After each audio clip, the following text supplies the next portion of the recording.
All right, everybody, welcome to the Thursday Night Forum. We're back. What is it? The second international break. I know Tony's going to tell us there's about 6 of these or 9 of these or 11 of these. 7, right? Are you saying we got 5 more of these to go, Tony, before the end of the season? All right. Unfortunately.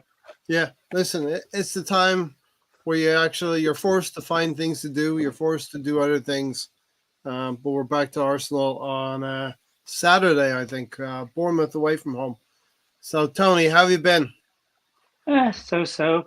Wasn't feeling too good earlier in the week. Now feeling better. Good. Just in time for Arsenal, right? Stan, how you been? Bad back. Same old story. Same old back. You know what I mean? Same old story, same old back. Same old Arsenal. Maybe not, I think we're improving. I think we're better. Moss. Yeah, Moss in the house. Yep. Well, we just started up on my phone and watching NFL. You know what? I have this vision of Moss that he has a room with a wall of TV screens, and it's just got every kind of sport. Every kind of sport. There'd be judo on one, clay pigeon shooting, NFL, golf, motor racing. I've been watching. Dart. I've been watching the Man in the High Castle. Every sport being fed in. I think Moss might be the Man in the High Castle, Stan. Huh? Maybe. What season are you on, right? Season 3. Just started season 3. So no spoilers, okay? Tony's seen it already. Yeah, listen. I don't know what tonight would bring, but we'll have a little bit of banter. We'll have a little bit of chat. We'll have a bit of I might steal a little bit from. I was listening to Ars blog earlier, and they posed a few questions. We might actually mirror some of those questions, some of the things we've heard out there on the internet waves, podcast waves. Rehash some of that. Go ahead, Stan. I'm just saying, Misfit, welcome. Yeah, indeed. Stephen, thanks for being here. And I think Gary is on the West Coast. Coast Gary. Moss Boat Star, Baseman. Good ring to it. I can imagine him in a white linen suit, a white fedora, white slip-on shoes, no socks, the sleeves rolled up on the jackets, a la Crockett from Miami. There's a cigar, right? There's a cigar there too. Probably. Only the best liquor. A cross between Crockett from Miami Vice and the man from Del Monte. Yeah. Multiple NHL games, Canucks in Florida, Denver and New Orleans. Marino. Yeah, Marino ready for the first start. Tony, let's talk about Mikel Marino. I think you and Stan could drive the chat tonight. I've got a couple of things. So let's all bring everything onto the table. The people in the chat box could drive some conversation. Talk to me about Mikel Marino. You have to pronounce it correctly, first of all, right? It's easy to say Marino because the lead singer of Deftones, which is on my head here, his name is Chino Marino. So that's a happy coincidence right there. We just talked about was it never Dan Marino, quarterback? Yep. There's a Dan Marino too. Exactly. And he's go ahead, Tony. So he's a little bit of he travels everywhere, man. You don't know what city or country he'll be in. Really don't know much about Gary. him. A little bit like Gary. Yep. Don't know too much Marino. about him. Like Dan Marino. I still he doesn't really add anything that we super need. We need finishing. We need finishing. Yeah. Yeah, listen, I think we don't know yet. We have yet to discover all of the box of assortments that Mikel Marino can bring. Well, I gather that he played like 60 odd minutes recently for Spain. I didn't see it, but by all accounts, the Arsenal fans that did see it and have been speaking online seem to be very happy with what they saw by all accounts. Apparently he's quite a tall lad. He's got a great touch. People were saying looks good in the air, good range of passing, and goes in for a tackle. I didn't see any of it myself, but the populace seem to be happy with what they saw in those 60-odd minutes. Yeah, and whilst it's been annoying that we've not been able to, let's say, most Arsenal fans, their perceived number one midfield, right? Those three players that we would perceive to be the number one players. We've not really seen that, Stan, so far this season due to injuries and suspension. Oh no, we're playing in a. We've had to sort of. Well, Mikel Arteta has had to tweak the formation. All right, Adam's joined us. I don't know whether when everybody's fit, whether we go back to I would presume we would go back to a similar formation to what we had before. But with the a striker and sort of one playing off of them and interchanging, that seems to be working for us as well. So it's going to be interesting to see where we go once everybody is fit. But I mean, I would think now that Moreno is going to get a start in the next league game. And if not a start, he's definitely coming off the bench. Mm-hmm. If he can go away on international duty and be fine, he had plenty of training sessions now at Arsenal. He's had an opportunity to watch a lot of games from the sidelines as well. He's not a young guy. He's been playing football for quite some time. He should be ready to go now. He should be ready to play his part. Yeah, 100%. You said he's not a young guy. He's got a little bit of maturity about him, and maybe that's the difference between Zubimendi from that club that he came from, and Mourinho himself. That little bit of life experience gives you the confidence to make a move, another big move away from San Sebastian, and go to London. Liverpool missing out on Zubimendi this summer, as we did a couple of seasons ago when we inquired about Zubimendi. Stan, you were going to come in again, or? I don't know. All right, Tony, as Moss said here, Marino's first Spain match, 30 minutes, and then the second match, 90 minutes. So fitness-wise, Moss thinks he's ready, fitness-wise. So he's got maybe a good shout Saturday to start, right? Yeah, probably. I just don't know Arteta's plan, what his plan is for him. I don't know if he's having him as an attacking role or more of a normal central midfielder. Or where I would probably put him is on the defensive side, because I think Rice's best position is on the attack. So you think Rice's best position is on the left? So we said? It doesn't matter attack, right? Going forward. Yeah. Okay. He can do right or left. Stan, as Tony said, we don't really know how Mourinho is going to be deployed. Up until about a month ago, Mourinho didn't know how Arteta was going to deploy him either. And there was a lot of homework needed to be digested by Mikel Mourinho. My guess, and that's all it really is that if you look at the midfield in the formation that we usually play when Odegaard's in, I would say if we're going to go back to that formation, which means three in the centre of midfield, obviously Martin Odegaard is taking up that right 8 position. And then for me, at the 6, it would be Declan Rice as a 6. Mm-hmm. Mm-hmm. And that for me is with the caveat that if Moreno is going to be the left 8, I don't know much about him, as I've said, If he's a box-to-box player, then that's perfect. Because I think that whoever does play as the left 8 has to be box-to-box. They've got to be able to have something and be able to give something when the team is on the ball and moving forward. But they've also got to be able to have the tactical nous to get back and to help out with the number 6 and the defence when needed. Yeah. And if Moreno is a box-to-box player, then for me, I think that would be the midfield: Odegaard, Marino, with Rice as the 6. I prefer Rice as the 6 personally. I don't think I really want him as the left 8. I think he's better as the 6. But yeah, he can work there if needed, right? You know, if it has to be taken out, he could go in that position, and you could put Partey in as the 6 if Partey is available, right? So there are options. Yep.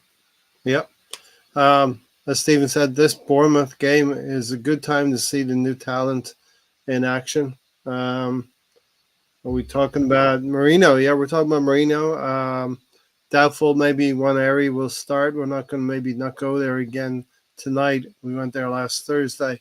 Nick Fadley, welcome to the show. Good to see you here.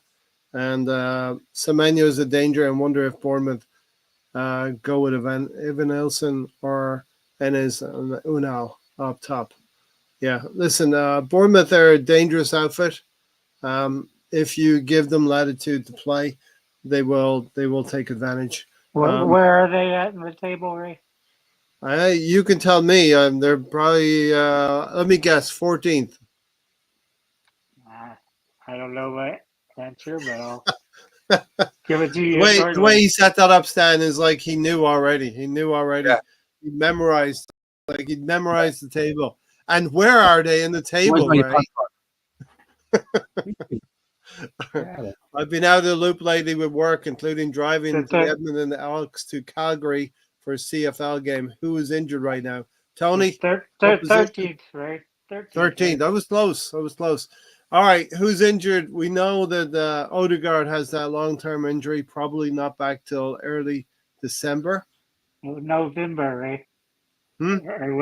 Earlier in the week, it was November. Yeah, listen, I think we won't see him coming onto the field till December. But originally, it was supposed to be this weekend. He was supposed to be wrong. I'd love to be wrong about that.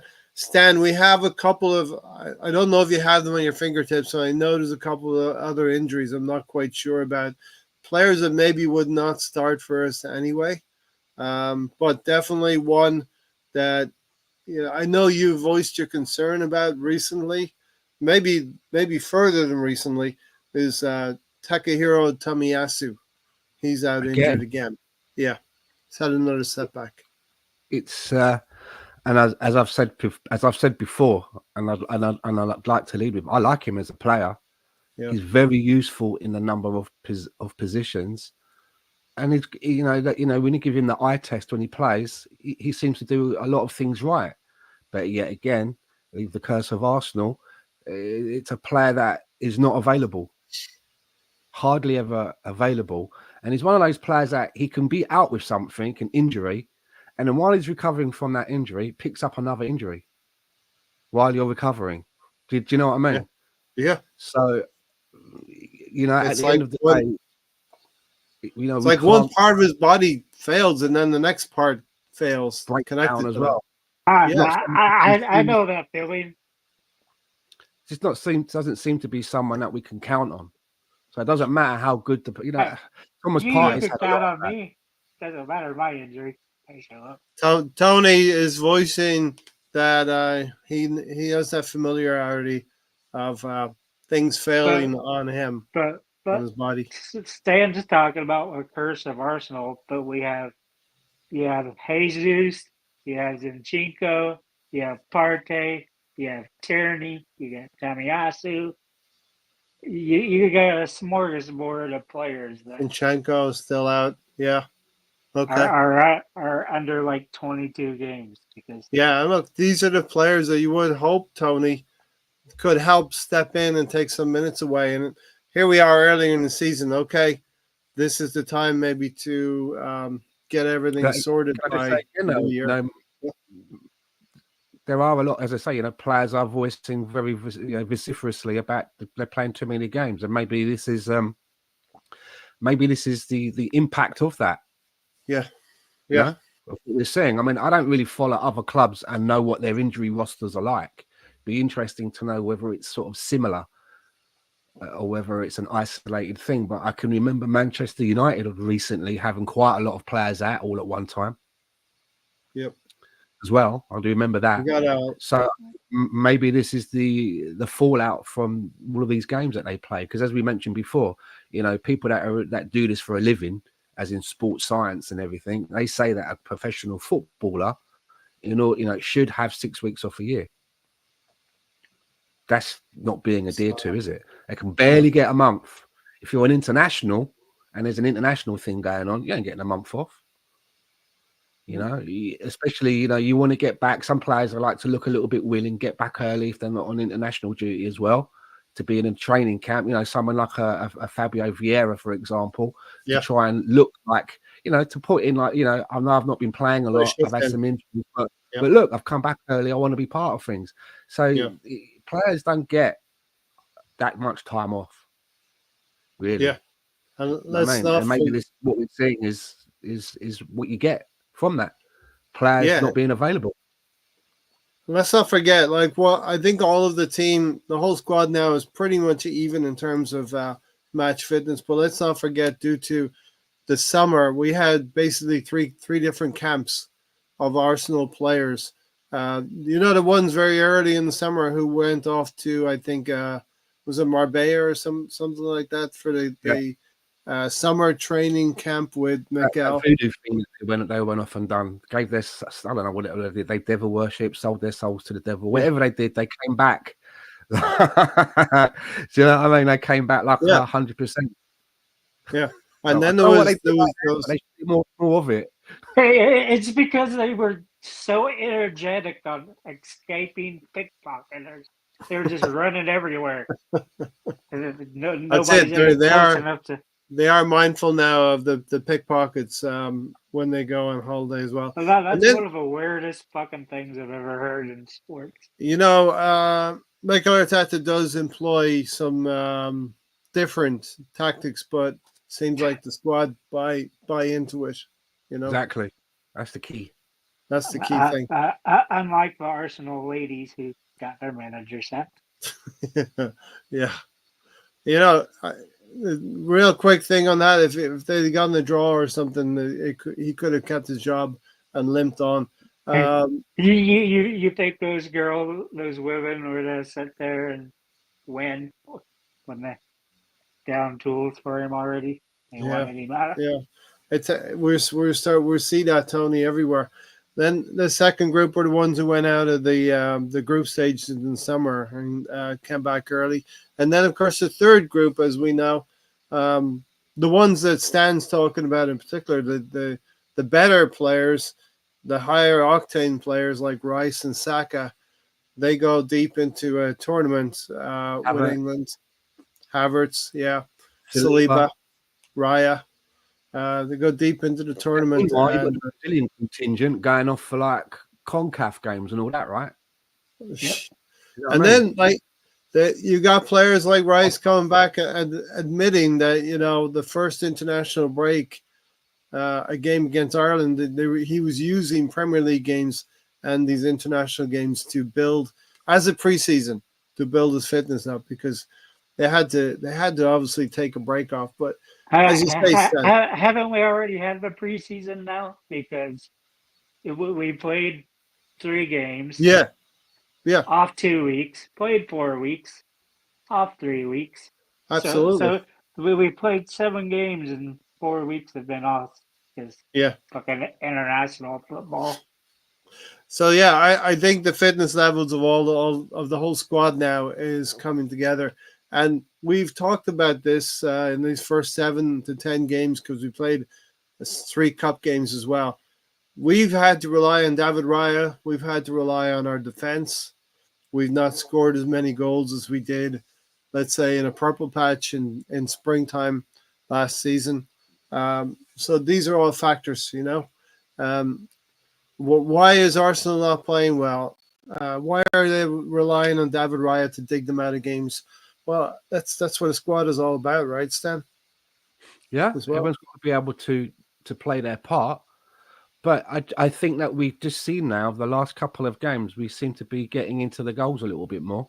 For example, Martinelli, looked like he was just getting himself now into a little bit of form. I don't know how bad his injury is. I don't know how long that keeps him out. But just speaking about injuries again, what I did hear is that he's not been sent home from Brazil. Usually when it's quiet, if it's a bad one, they'll just send him home and won't. Do you know what I mean? But they've obviously spoken. He's probably, he's not going to be playing any more games out there, but they're probably doing a bit of work with him out there because it's not too serious, hopefully. Otherwise, he would have been on a private plane back. So, keep him with the group. Yep. Yeah. Yep. BX, I think he's putting the team out for Saturday here. David Raya, Calafiore, Gabriel, Saliba, Timber. And that's the thing. Ben White has been another one who's not been ever present this season. Then we go with Declan Rice, Mourinho, Trossard, Sterling, Jesus, Swaneri. If Havertz, Saka, and Martinelli aren't 100%. So, listen, I haven't heard anything about Havertz, but I know Saka had a knock. I assured Tony last Thursday that you got a full 10 days to recover because Saka will be okay, Tony. Yeah, but then he's going to go on and play 3,500 more minutes this season. Well, Lee Carsley pulled him out of the game. Wasn't the Greece game, but the next game he's been pulled out of. Can we not agree though? I know for a while, last season and etc., we've all been having the conversation about why is Saka being run into the ground, right? Yeah. Basically, that's what we were saying. But can we all agree that this season there seems to be improvement on that already? Because I'm seeing improvement. I'm seeing him coming out of games and other players coming in, and him not having to play the whole 90 minutes and then going into any extra time. I'm not saying it's perfect, but I've seen an improvement on Saka being withdrawn at times. Yeah, my fear before, I know what Tony might say. I'm not going to speak for you, Tony, but my fear would be that Mikel Arteta maybe has not learned the lesson, and what you're seeing is just precautionary due to the tournament he was in during the summer, bringing him out of games 80, 85 minutes, not 100%. You know what I mean? So he's still stretching the elastic band a little bit, in my opinion. But you have to remember, he froze. He'll be back. But I remember again as well. It's not like we're 15 games into the season. Yes, we lost my internet for a second. Some Champion League games, but we've only played 7 games in the league. Yeah, it's very early, right? Totally. Do you know what I mean? It's very early, so I mean, we should be all right with sacks for a bit longer. It's not like we're 15, 20 games in, and it's like this guy's always playing every game. Well, I mean, I think Tony's looking at it and saying he's going to hit this mileage again at the end, toward the end of the season. Going to hit 3,500. We have more variety for Saka now. To take him out of a game, we can put Sterling in. We can take him out of a game. We can, even if we want to, move Martinelli over to that side if he's in the game and bring some. Do you know what I mean? There's things that we can do. Yeah. And Jesus, even if Martinelli would probably be my answer. He can come on for either wings, and so can Sterling. So, and I think we've also spoken about how we worry that Mikel Arteta doesn't trust all of the players that he has. I think we're a little bit past that now because they're all his players. Yeah. Now they're all. This is his team. More now. Yeah, this is his team. I think other than Tierney and Saliba, they're all Mikel Arteta buys, aren't they? Is there anybody else before that that's still hanging around? Martinelli. Okay, yeah, Saka, Martinelli. But I mean, they've always been starters. Do you know what I mean? Yeah. But some of those other ones who have come into the team, there's not very many left. This is really his team now. No, this is his team now. I mean, so after 5 years, it's been the bench is his bench, right? It's his bench now. He's not looking at the bench for like three seasons on that he don't really believe in. He's not going. He hasn't got a Reece Nelson on there or Eddie on there, and he's like going. You know what I mean? Yeah. Tony, what do you think of what Stan said there? This isn't the first time, like we've had seasons that basically Tierney's like the only one that was there because he either signed or re-signed everybody. So for 3 years, this has been his team. I mean, you can even go back to like Cedric and your Maldini back there, right? Yeah. That, Pablo Marie before that's Calafiori, before the real Maldini came along. Calafiori's no Maldini because he can't play defense so far. Look, he has got turned a couple of times. Who? But he's still a pretty good defender in my books. He's still a pretty good defender. Yeah, player here and there has gotten past him. Better defender than Alexander Zinchenko. So that's an improvement, right? That's an improvement as far as I'm concerned. Yeah. And he's able to play out from the back. He's able to and that goal. Come on, that goal, man. He looks that goal. That's what you're paying your money for. You want to see stuff like that. I mean, that reminds me. Put him in the fucking midfield. That reminded me of Bakary Saka. Totally. That was Ederson. He beat Ederson with that. I can't remember what the game was, but we weren't doing well. Yeah, we weren't playing as well as we could. Struggling. And it was almost like Bakary Saka looked around and thought, if no one else is going to do it, and he just got the ball and just went, fuck off with the ball. And it was like a wake-up call. It was like a spark for everybody else. It was like, okay. It reminded me of that. I think you're right, Stan. Like, we were not playing well in that they were all over us. They'd hit the upright. They'd scored early doors. Why you would feel it was a soft goal? I felt it was a really soft goal at the end. You've given Haaland, one of the softest goals he's likely to score, and the game is going against us. And Calafiori, against the run of play, you would say. It was almost a pitching wedge for me, a golf shot. When that game was happening live, right, and the ball got passed to him, and it got to his feet, and you stopped it, and said and just polled people, say, right, what's going to happen next? They'd be telling you 2 or 3 other players that the ball was going to get passed to. No one would say to you he's going to stick it in the top right hand corner, top bins. From no one, it would say no one. Because I remember when he got the ball, I was looking like, okay, who's on? Sport. I was looking like, who's on? Who's on to get this pass? Yeah. Meanwhile, all sails into top bins. Yeah. Well, what goal was it? I can't. What goal was it, Ray? That the announcers thought was a cross that went in. Was that Calafiori or is that somebody else? No, what was that? That was the was that Saka? Chelsea against Saka Chelsea, goal. Wasn't it? Yeah. The one we scored or the one scored against us? Because we scored. Mudryk did something against us last season. We scored against Chelsea. I think it was Ben White. Ben White trying to stand the cross up to the back stick and went over the goalkeeper's head and inside the post, So it does happen. That corner kick was still insane how that one went in. Steven said, for me, this injury that Saka picked up is the first sign he's starting to break down. He should not be in the lineup for Bournemouth. Now, was it? I didn't see it. I didn't really see the tackle or the limping from Saka. But he always seems to just shake these things off. He's young, right?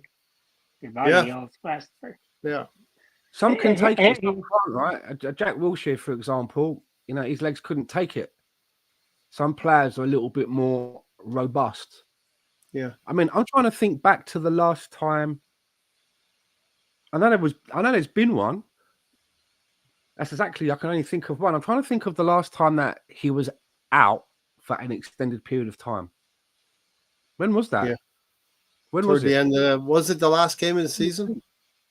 Last season? I mean, I'm talking about an extended period, right?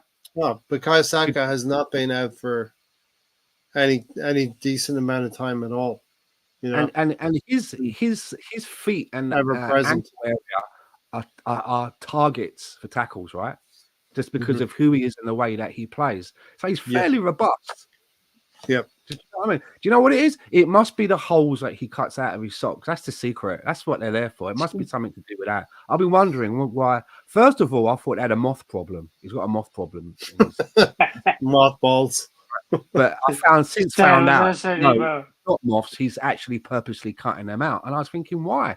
And it must be that's what's getting him through all these tackles. It's those holes. So there you go. Because it's so the referee can see the marks on his ankle in the hopes that the referee will actually do something. It's like he's so cocky. He's Position. If you want to kick me here. He's like, cut a hole right out. here. There you go. It's like here I am. Catch me if you can. You know what I mean? But that's kind of his game as well. I don't think he's going to change either. He plays with the ball close to his feet. He draws in attention, Tony. He draws tackles in. And I wish the refs would give him a little bit more of the calls than he gets. Yeah, but you had him for like a year and a half that he kept getting these tackles and he wouldn't go down. But then he starts going down and he starts getting cards for it. Yeah. Or fouls, but I know he picked up. Well, yeah, there's 4 or 5 cards. Certain percentage where the referee will say you're trying to con me here, but legitimately there's contact on him when he does that as well. It's not. I don't think it's diving. I think it's just him absorbing and anticipating. But yeah. I mean, it's not diving, but it's also like you're trying to make the referee be aware that there is an incident here that you have to make a decision upon. BX Gunner said, I believe Saliba had a foot out the door on Arteta, convinced him to stay, so he's his player. Don't tell Tony that stuff, BX. Jose, what are you doing? Do not give Tony any fuel at all. I'm just end of season. We're sitting here. No trophies for the last 3 years when we're this past season. And I'm saying the end of this season. The end of this season, you're to have at least two players go out the door. So if they don't win anything, right? If. Okay. All right. I think we have a pretty good chance in the league. This has to be the year. The Madrid's already weighing up there. Yeah. Look, pay for him. This is the year. This has to be the year for Arsenal. We've missed out to Manchester City twice. First time we missed out to them by about 5 points. We were not mature enough and not ready to carry through where we were in January. Yeah, I know you're going to say we were ahead in January, 5, 7, 8 points ahead in January, but this team was not mature enough. And maybe, as they said on our blog recently, didn't believe it enough. Didn't believe enough in themselves 2 seasons ago. Now, we asked for a title race all the way to the end, and we got that last season. And we needed to be perfect in the run-in. I think we won something like 16 out of 18 games. We drew with City, with some Arsenal fans and some rivals will say. We weren't open enough at the Etihad last season to get a draw. We got a draw 0-0 last season by being, let's say, prudent in our approach. And we got a draw. We just got a draw with Man City by trying to actually take the game to them as far as we could in the first half. So the referee made an impression on the game. And we couldn't. A lot of the pundits said, why can't you be open, Arsenal? Go for it. Well, that doesn't help you when you're trying to get points in the Premier League. It can, right? Because we've seen it when Arteta was not down there on the pitch. You've seen Mr. Albert down there, and it was the most attacking game I've seen Arsenal play since Wenger's been there. Against City. Yes, I'll agree with you. Moss said, "Smash the Shakhtar, smash the Shakhtar." That's what he got. Stan's about to weigh in. He's Because we did considering his response. what we need to do, because we know Aston Villa is a good attacking team, but against them we played the way we want to play. We didn't set up to play against City like we always do, And some of and I that, think it cost us points. Go yeah, out but there and play. Tony, you're forgetting the game state. We talked about this last Thursday. Game state is very important, and you're forgetting what happened on the cusp of halftime at the Etihad. You're forgetting about the things that only Arsenal seem to get Well, they yellow keep cards doing it, for. Ray. Fucking Ben White. How hard is it to throw a fucking ball in? It's not hard. I've never seen. I never remember Arsenal having a foul throw in, and we do it all the time now. Well, I'm talking about Trossard. Literally less than 1 second after the He still kicks whistle the is fucking gone. ball away, Ray. Because you've started that action. Your body has started that action. You're in the heat of the game. And look, he probably lost his head. He probably lost his head a little bit. Do you know what the commentators always say when that little red number comes up? But initially, right, didn't the referee, when the referee first blew the whistle, he didn't blow the whistle because he kicked the ball away. Because then Trossard would have kicked the ball away, and then he blew the whistle because of that initial push, right? Mm-hmm. Yep. The shoulder. Yeah. And in between him pushing, he was then in a motion of kicking. He blew for. So why did he not get booked for the push? Why did he get booked for kicking the ball away? The ref didn't. The ref blew the push. Why was he not punished for that? Why was he punished for kicking the ball away? Because me and you were watching it, and Gary was watching a different Was version it because he was going to do him for the push, and then when he saw that he could do him for the kicking the ball away, he thought that's actually that's more stronger than the push. That's a stronger yellow. Yeah. That's what it looked like. They were both yellow. He blew for a push, right? And when I say that, right, that was his push was no different to the push that Gabriel Megalegs did on Romero in the box to score his goal. And the referee thought that push was not a foul, and the goal stood. Yeah. So Trossard he bundled into their player, didn't he? The ref blew for that contact, but while he blew, he kicked the ball away. And I believe Stan. Why did the ref change his mind from cautioning Trossard for a push? Why did he change it to kicking the ball away? Because he didn't blow the whistle for the kick. Do you know what I'm getting at? He stopped the game for the push. So why was that? Why did he? I think he became irritated. I think he became irritated by the perceived kicking the ball away. And you know the way the best referees take a moment to think about it? And within, you can see, Stan, within that moment, those referees are like processing everything. They allow themselves 3 seconds to think it through. And they usually arrive to the right decision. Let's take the kicking the ball bit out of the equation. Let's pretend that never happened. All he did was the push. That's it. Would that have been another yellow card for you? No. That's what the announcers thought. I'm not sure. I can't ask the question in my head going, because I don't think you. I'm not sure. I think he would have blew for a free kick. That's it. Free kick, and then let's get in for our cup of tea at halftime. You know what I mean? That's what I think. And then done okay, yeah, I see what you're saying, Brownie. Yeah, okay, Brownie. But Stan, every kicking the ball away happens after the whistle. Yeah. But can we tell the referee that? Can we tell the PGM or MOL? Yes. You didn't answer my question, right? There's kicking the ball away, like, a petulant move. But to me, that really reminded me of Robin Van Persie when he got done for it. Yeah. Do you know what I mean? And that was the thing where he didn't hear the whistle. How the hell would you Either. hear that? And he wasn't. And Adam- Robin Van Persie didn't kick the ball away. He was trying to score a goal.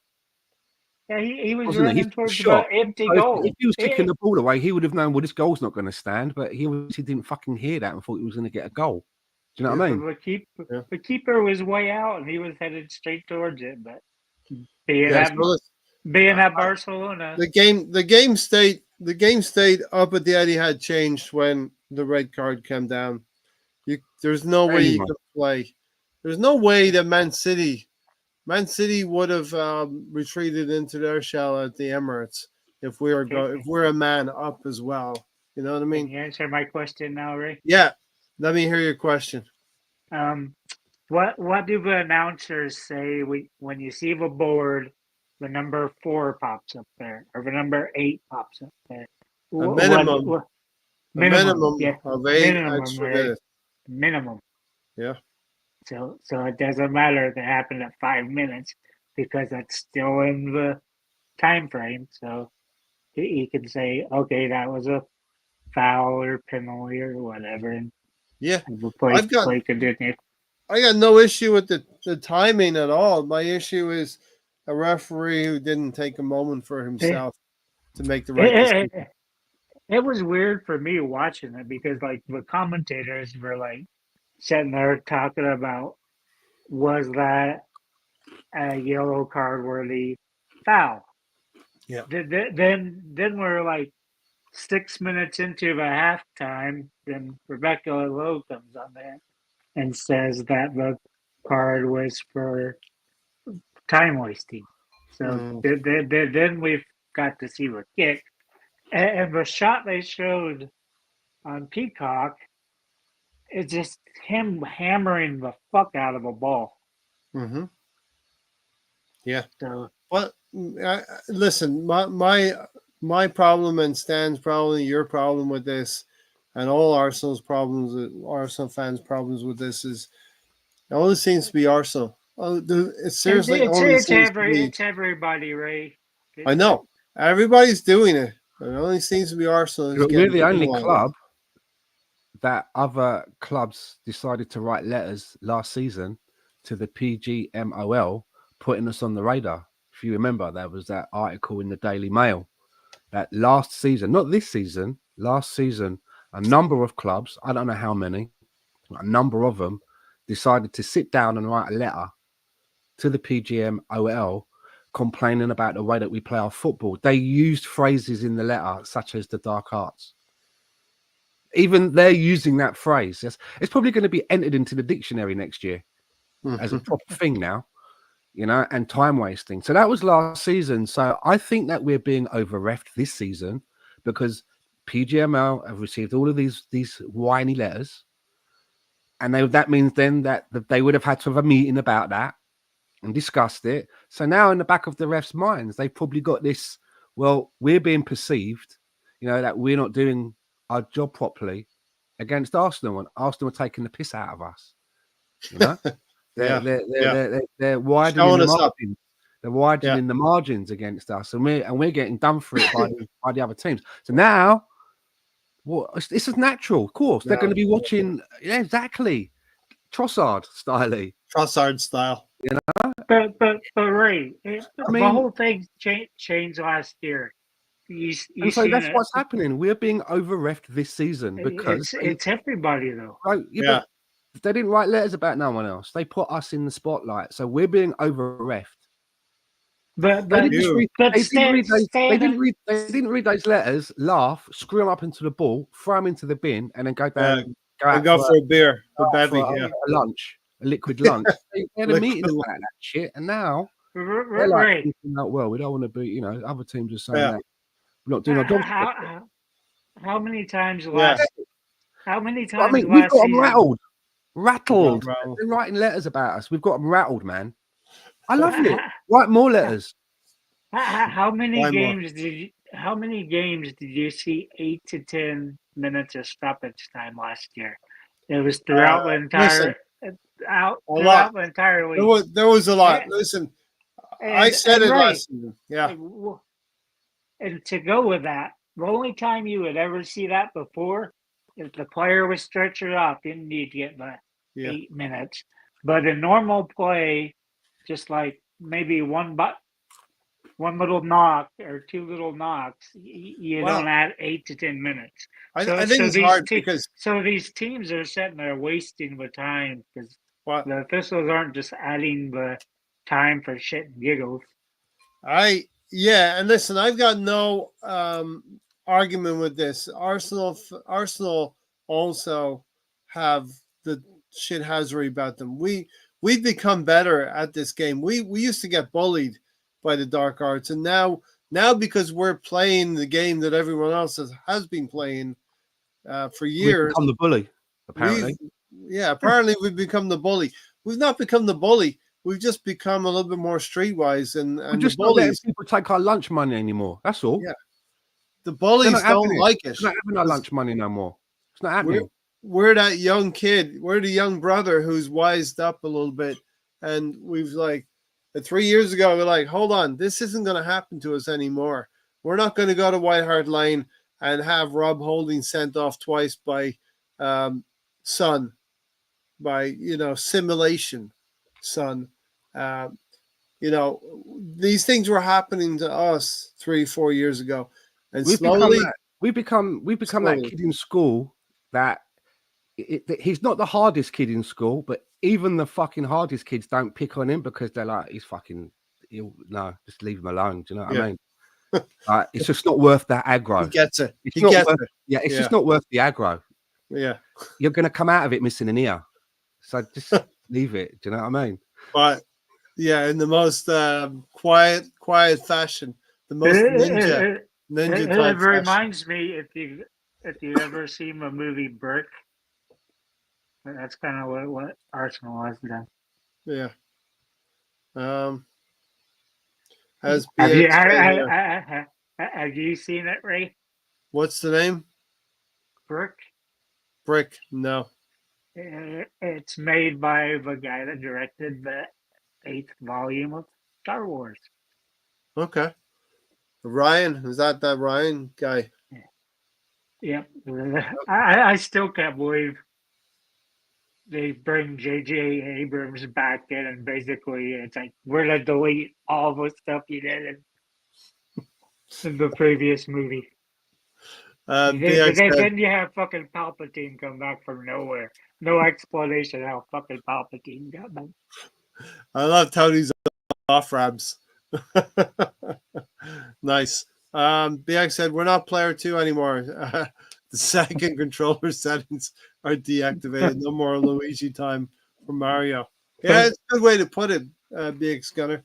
When you were the little brother, you used to get that second controller. That reminds me of my younger You weren't able cousin. to set your FIFA up the way you want, Stan. You know what I mean? My younger cousin would be so pissed off because he's like, this controller is cheating me. He thought it was like inferior controller. Like I'm playing like Mortal Kombat or something. It's like you're both playing. The controller's not cheating you. Don't mess with that guy. That's what I just find it so amusing that it wasn't so long ago. You had people like Troy Deeney talking about lack of cojones, and people and at Arsenal having this soft underbelly. We were basically kittens that would roll on our back and let you tickle our stomachs. Do you know what I mean? So and that was our biggest weakness according to all and sundry. Arsenal's biggest weakness, you know what I mean? We're a bunch of pussycats. If you don't let them play, this is what we're trying to become. Yeah, tigers on the street, right? If you rough them up a little bit and don't let them play their game, you're going to get a result. That's what everyone said about. And now that we're not letting people take our lunch money anymore, they don't like it. I don't like it. I don't like that we're standing up for ourselves. We're like, oh, all right. Now we've become the playground bully all of a sudden. Yeah. It's ridiculous. It's like, well, but I love it. Yeah. I love the way. I love it. I love that. I don't want the doors to be open to the ball when we walk in. I want us to be the outsider. If we can win this title this season, in spite of these letters and the over-reffing and the pedanticness and everything that's been going on, You know, some of our It doesn't injuries. seem like that It- every it year, would Stan. just- for me, it would just be the really sweetest time now to win the league. It would be It seems like such a two fingers to so many people in the media. I mean, did you hear some of the stuff Graham Souness was saying during the week about Arsene Wenger? I mean, it's like, have a word. he just was Word. like not going to admit Please. anything at all. You know, Arsene Wenger right here. Arsene, mercy. I mean, what is he talking about? Yeah. Just compare them as football managers. I mean, Just like it's absolutely mental. the rivalry, the hatred and dislike for Arsenal from some sections of. I get it. You're a former player. You played for Liverpool, How James. can Graham Souness. Souness turn around and say that Arsene Wenger, and I quote, he didn't think he was a football man? Yeah. I mean, the guy ate and slept Arsenal and football. Had no family life. Yep. He might as well I've have slept. He might as well have a sleeping bag in his office, so he can get up in the morning and wouldn't have to travel to work. We've seen the documentaries, right, Stan? Where he would David have Dean's in the street. Some of those young signings that he found, those diamonds in the rough Yeah. that he brought in. Look at the way that he extended the Arsenal back four, who were getting old and creaky by then, and extended their careers by another three odd years or so, 4 years or so, because of the way that he changed the way that. And I mean, it's ludicrous to say that he didn't believe that he was a football man. Is that's ridiculous? That's like me saying that I don't believe that Graham Souness is Scottish. That's how ridiculous it is. Yeah. Tony, just forgot. what are you was gonna say? Yeah, listen, we've seen the documentary about Arsene Wenger, and David Dean's on the street outside Highbury. He's like, Arsene, I'm about to go home. You know when you're in the office and you're saying, all right, I'm about to go home, and you're trying to drop the hint to the guy. Okay, it's time to go home now. Come on. Turn it off, turn the lights off, let's go home. The day's over. Arsene Wenger's up in the office, still working. Well, what I was going to say, Ray, because Stan was saying he was in a sleeping bag. He would wake up with Robert Graz next to him, waiting to go to the gym. Does Bobby still show up? Because I haven't seen photos of him lately. Yeah, he's still at the stadium. Is he like in the bushes during training now? He's still going. He's still going. BX said that's why I never got the Xhaka hate, because he was the Sterling we were missing in the middle, and he fought and was ridiculed. Listen, Granit Xhaka is Granit Xhaka was shit. Let's not do this. He's a tricky one, because not do it. 6 or 7 seasons, and how many good ones did we get? One. 1.5. 1.5. So that's not a very good ratio, I have to say. And how many times What's the did percentage? He personally cost us? You could count the first 3 years. The first 3 years, he cost us enough. BX Scudder did it. He cost us enough points. He caught himself enough to cost us points. He'll be fucking Mesut Ozil next. Come on, Ray. We get fucking. We want a better things. Points. Come on. Did you say Mesut Ozil? 75 points. How many points? How many points would we got if he wasn't there, Ray? Let's switch from Granit Xhaka to Bukayo Saka. How about that? Back to Saka. That's a good segue, right? Back to Saka. They said this on Arseblog. I was listening to a recent episode. Oh, yeah. The question put, Stan, was the assist record of Thierry Henry. I think it stands at 20. What, in a season? In a season, 20 in the Premier League.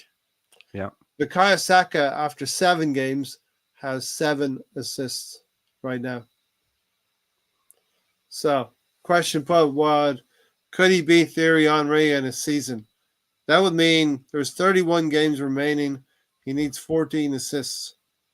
Doesn't sound too bad, does it? I would just say this: records get broken. You know, records very very few records stand the test of time forever, right? You know, very few. Yeah. Records are there to get broken. You know, I can remember Ian Wright breaking records with the 175. Yep. Remember? Yeah, And then Thierry Henry. Exactly. You know, when we witnessed that. We witnessed that. I was like, well, that ain't going to be broken for a long time. But, Yeah.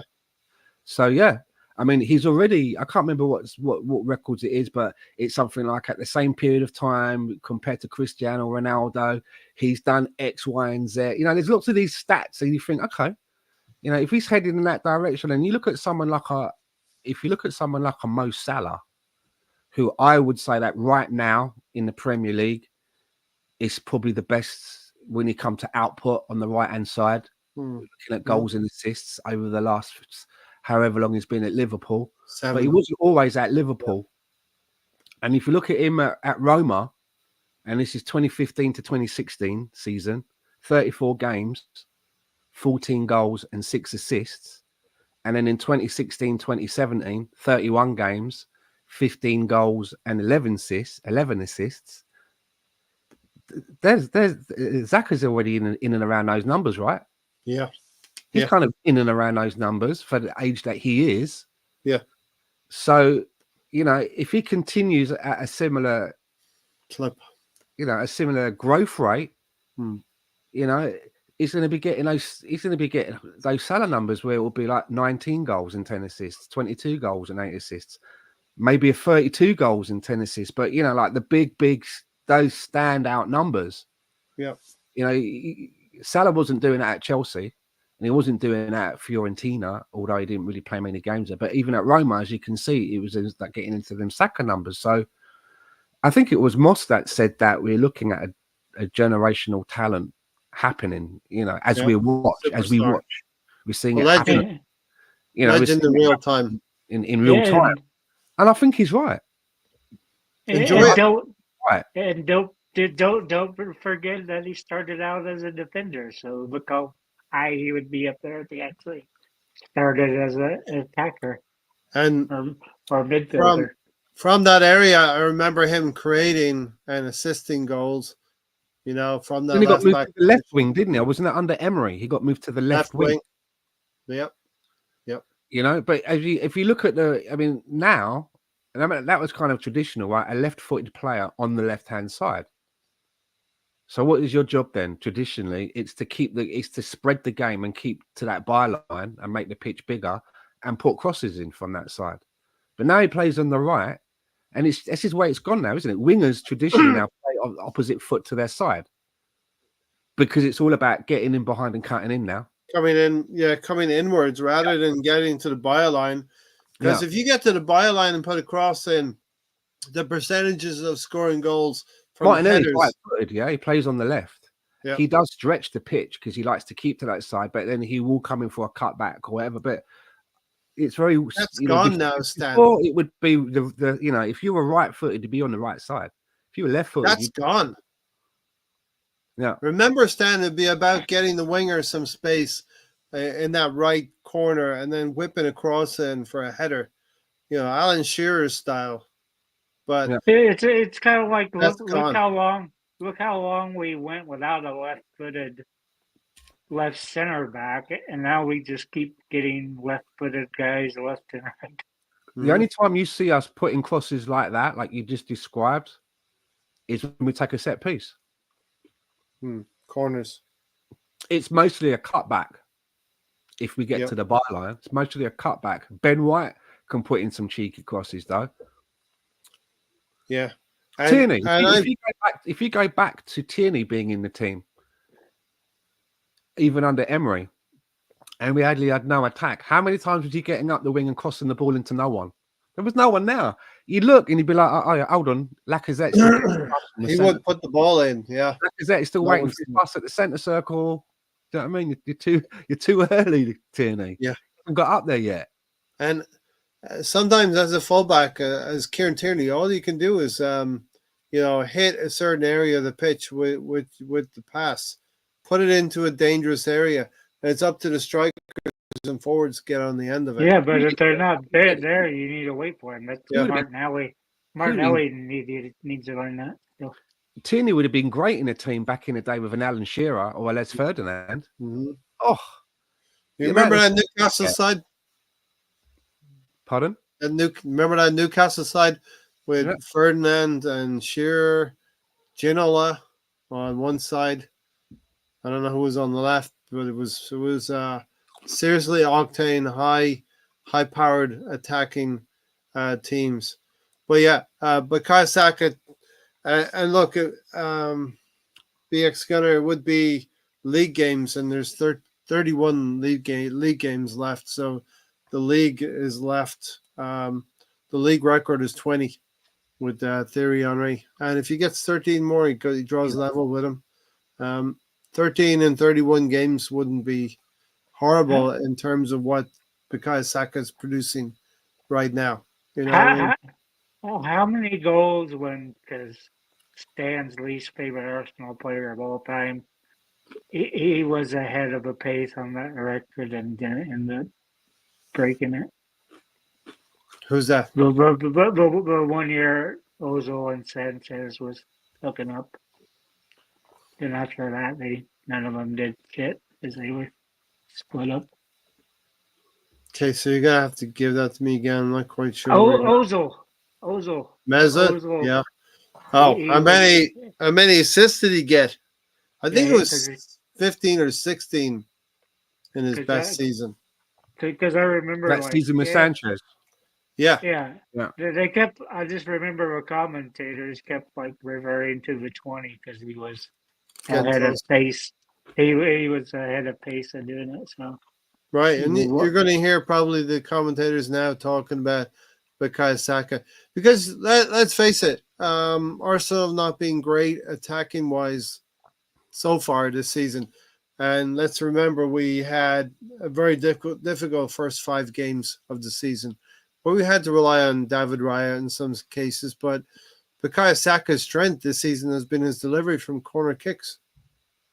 Yeah, straight into the back of a net. Yeah, right on to Gabriel Magalhaes. The other ones have been left foot crosses to the back post, where Havertz has profited and Martinelli profited most recently at the back stick for Bukayo Saka. It's weird. We went all these years as well. All these short players. Now we got tons of tall players. So I was reading something in the week, and I had snippets of an interview. They were talking to Leandro Trossard, and he was saying that when he was playing as a youth, about 15, and he was playing in midfield, maybe in the left or whatever, they started playing him as a striker. And he was saying that he was scoring 50 goals. And he was basically sort of saying that, it sounded like he was kind of saying that's his favourite position. Even though I remember a season or two ago, I remember him saying that he felt his favourite position was as a second striker. On the left. Yeah. Second striker, playing, I suppose, in a Bergkamp situation behind Ian Wright or off of a Thierry Henry, that kind of, Yeah. But in this article, he was saying that, when he played as a striker in his younger years, he said he literally couldn't stop scoring. And he was almost like he was reminiscing and kind of saying that, I feel that I can do that again. So you can see.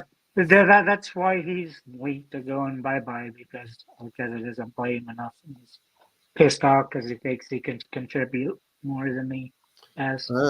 I think he's probably logged a decent amount of time so far this season, mostly because of Odegaard being injured, admittedly. But he can't have any complaints about playing time at the moment.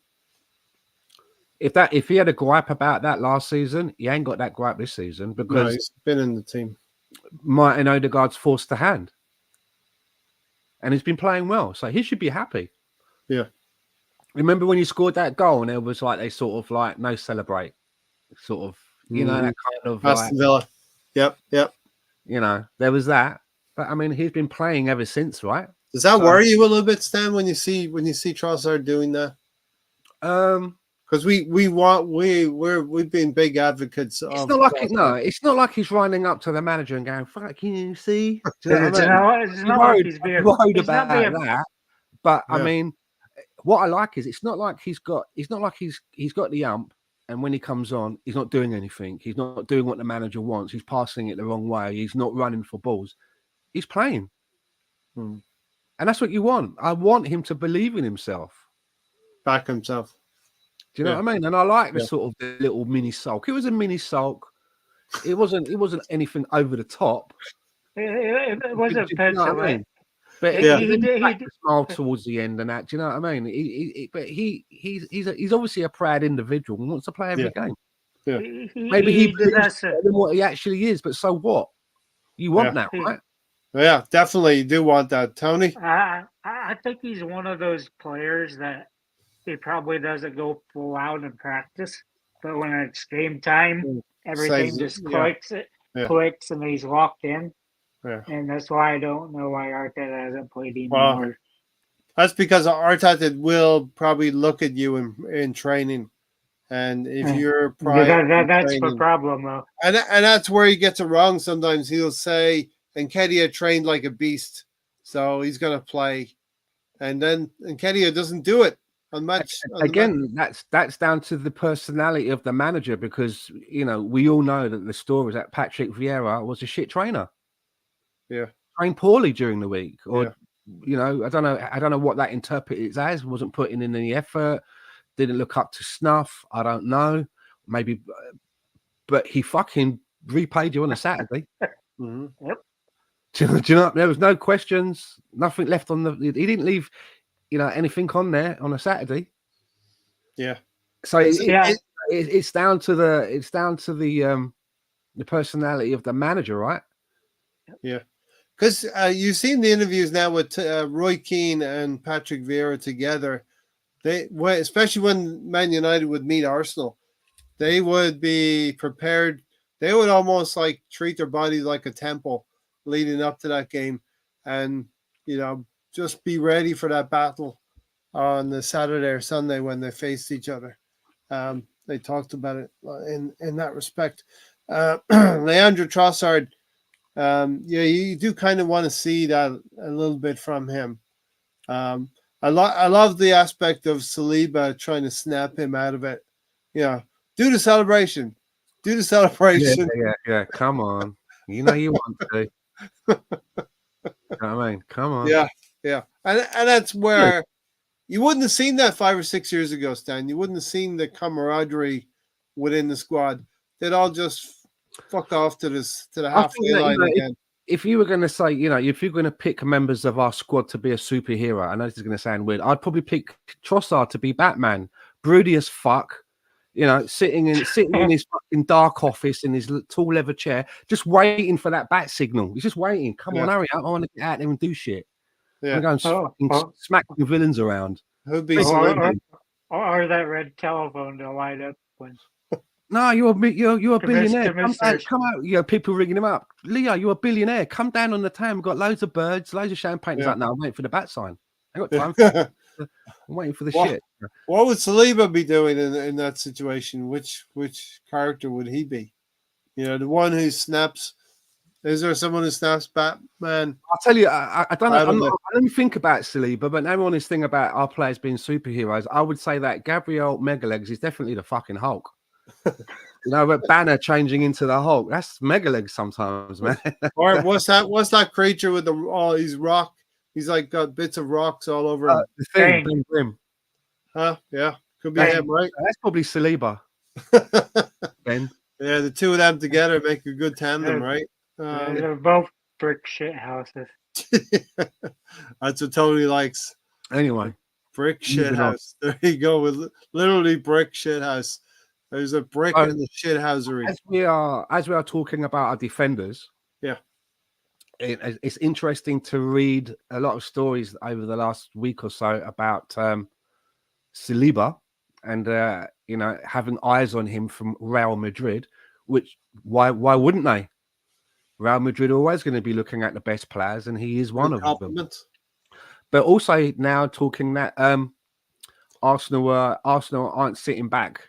They're getting ready to offer him a new contract and tie him up for a bit longer. Yeah. Because we've got some players in our team which on the open market, a lot of people, I think Gabriel Megalegs and William Saliba could walk into any team. Yeah. And if we were going to sell those two, we would make a lot of money back on what we paid for them.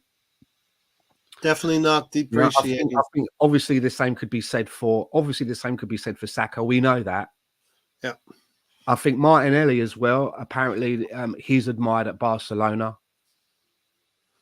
Declan Rice, I think could walk into a lot of teams and teams would be interested.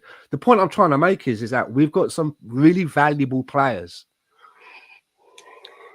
But in order to stop them from getting their heads turned, we need to start winning the big trophies now. That's why, like I said, I find that contract extension. How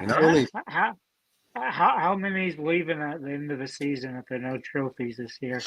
Okay. Well, I don't know the contract situations. I don't know.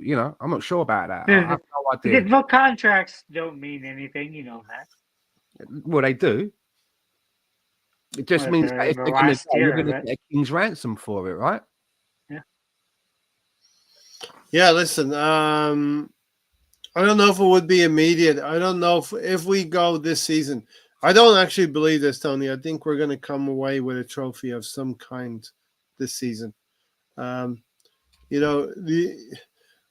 odds are some ways stacked against you, but then the odds are pretty clear that this could be the year for the Premier League. This could be the year to go deep into a Carabao Cup competition. And the FA Cup is 6 games where, who's going to be better than Arsenal out there? Not many teams. And so we're looking then at a Champions League tilt again as well. We got a lot of irons in the fire. But Champions League, we're at a disadvantage because we haven't scored the goals. Well, we're at a disadvantage. If you want to say we're at a disadvantage after only 2 games, you can certainly make that point. Well, 4 points from 6 is not bad, in my opinion. But it doesn't matter. Too early, yeah. It doesn't matter. They're not in the I think it's too early. If we're at match day 6 or 7, we can have this conversation. But at the end of the day, come on. We've had this. What happened? What happens if you're 7th? If you're what? What's he doing to Stan? I said we had this goal difference. We had this goal difference conversation a few years ago in the league for sure. I remember. We have history together, Tony. I know. I know the words you're going to Stan. We know the words he's going to say before he says them, right? Most of the time. Yeah. Most of the time? Most of the time. Yeah. I mean, if you're talking about the well-worn footpaths where there's no grass. What I'm saying is that we have some great players that I want to see at Arsenal for a long time. And yes, we can offer them good contracts and make them comfortable offers. But you have to remember, this is not like we've got a load of kids all grew up. This isn't Celtic in 1967. And what I mean by that is when Celtic won the European Cup in 1967, every single one of their players lived within a 10-mile radius of Glasgow. It ain't like that anymore. No. This is a job for them. And if you're not going to get the trophies and you're going off an international duty and you're speaking to your pals who are playing at Real Madrid and they're telling you at some point you're going to go, well, as much as I like Arsenal and that, we ain't winning shit.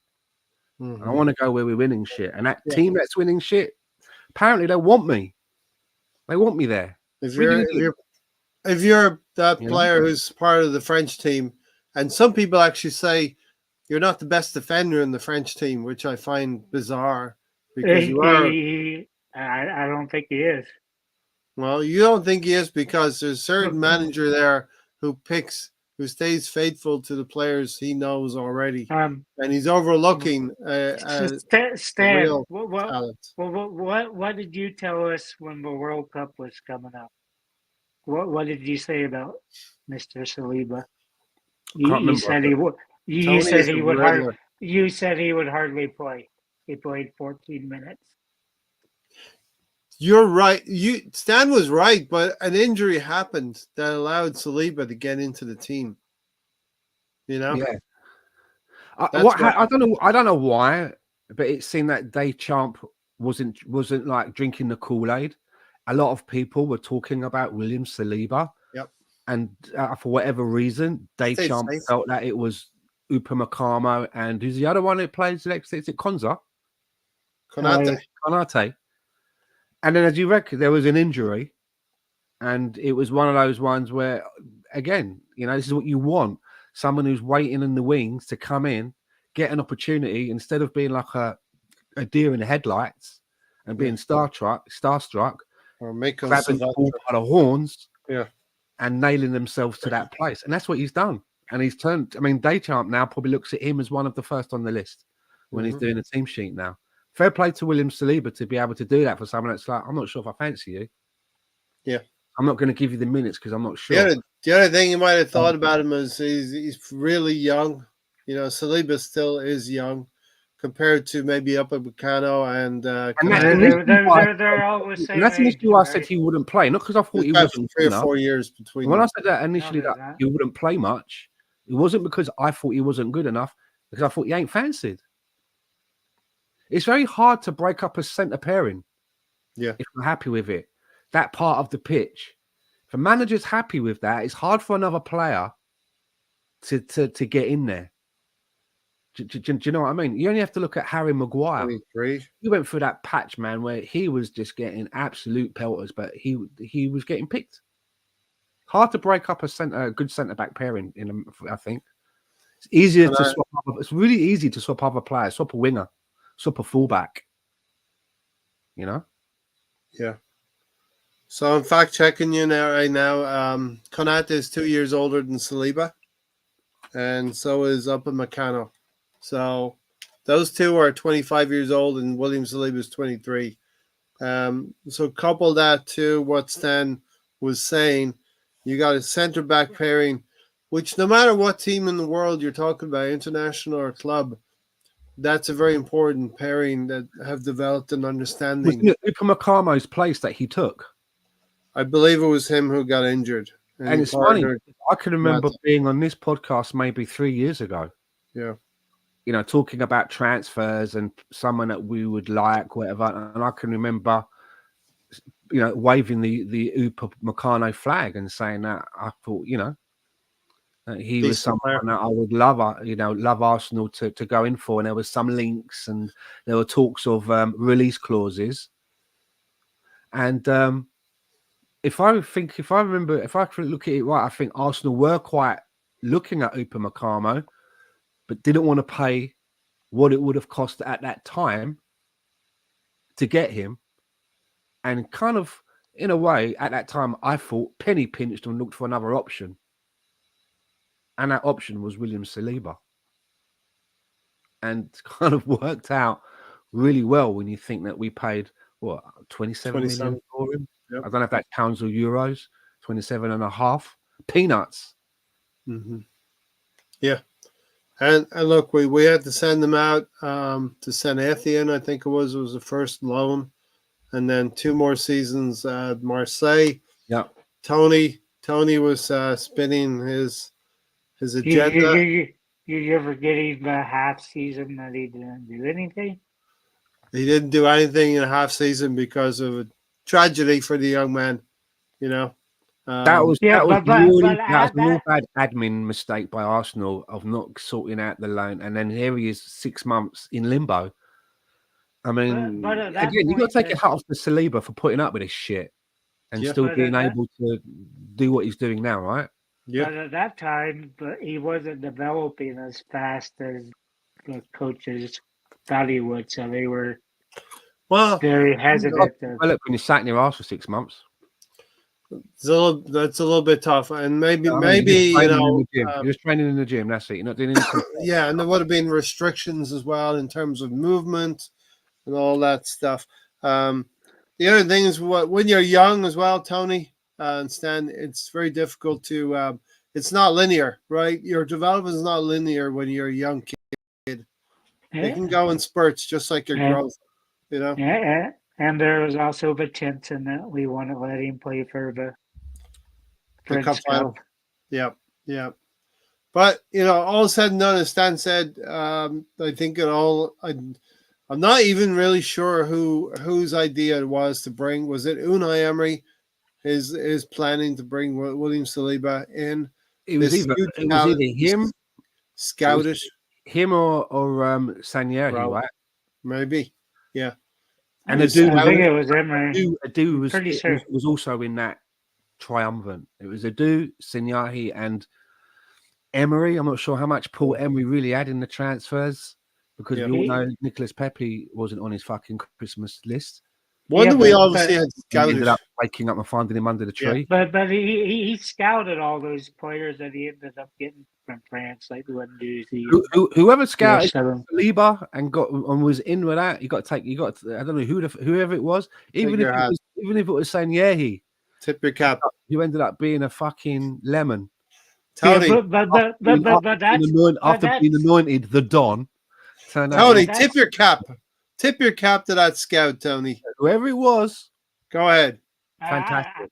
I'm going to tip my hat to the one that got Gabriel because at least because he was in Brazil. It's not like he's in continental Europe. He's in France. You have your European scouts. He was at Lille as well. And do you know who the clincher was, Tony? It was Mikel Arteta getting on the phone. I think this has happened numerous times that Mikel Arteta has a phone call with the player, and that's the one that really convinces the player to move. And you know who was going after Gabriel Magalhaes as well as us? Manchester United were in for him as well. And he decided off of the back of a conversation with Mikel Arteta that he was going to come to Arsenal, And are you sure it's not a dude that talked him into it? Listen, I don't think it hurts that you have a player who was on the cusp of the Brazil national team, and Edu was the national sporting director for Brazil before he came to Arsenal to be the sporting director. So definitely doesn't hurt.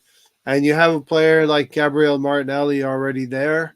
We've since grown the Brazilian contingent.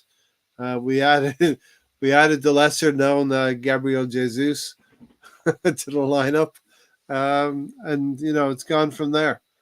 We do hope, although it doesn't look very good for him right now, that Gabriel Jesus will return to a semblance.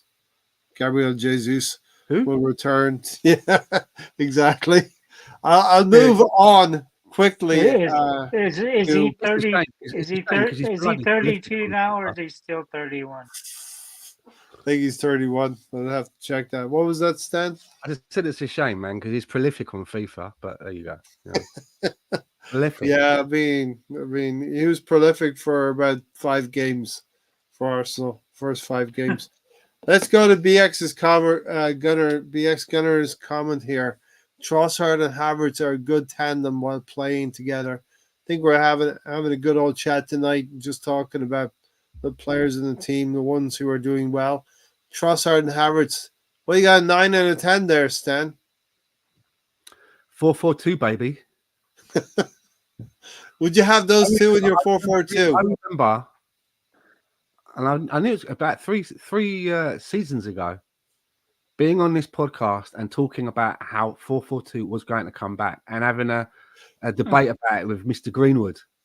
You did it single-handedly. You did it. Me and Stan were always going back. And I'm like, we basically played it off the ball. It's only a matter of time because and a lot of teams are now playing with 2 up front.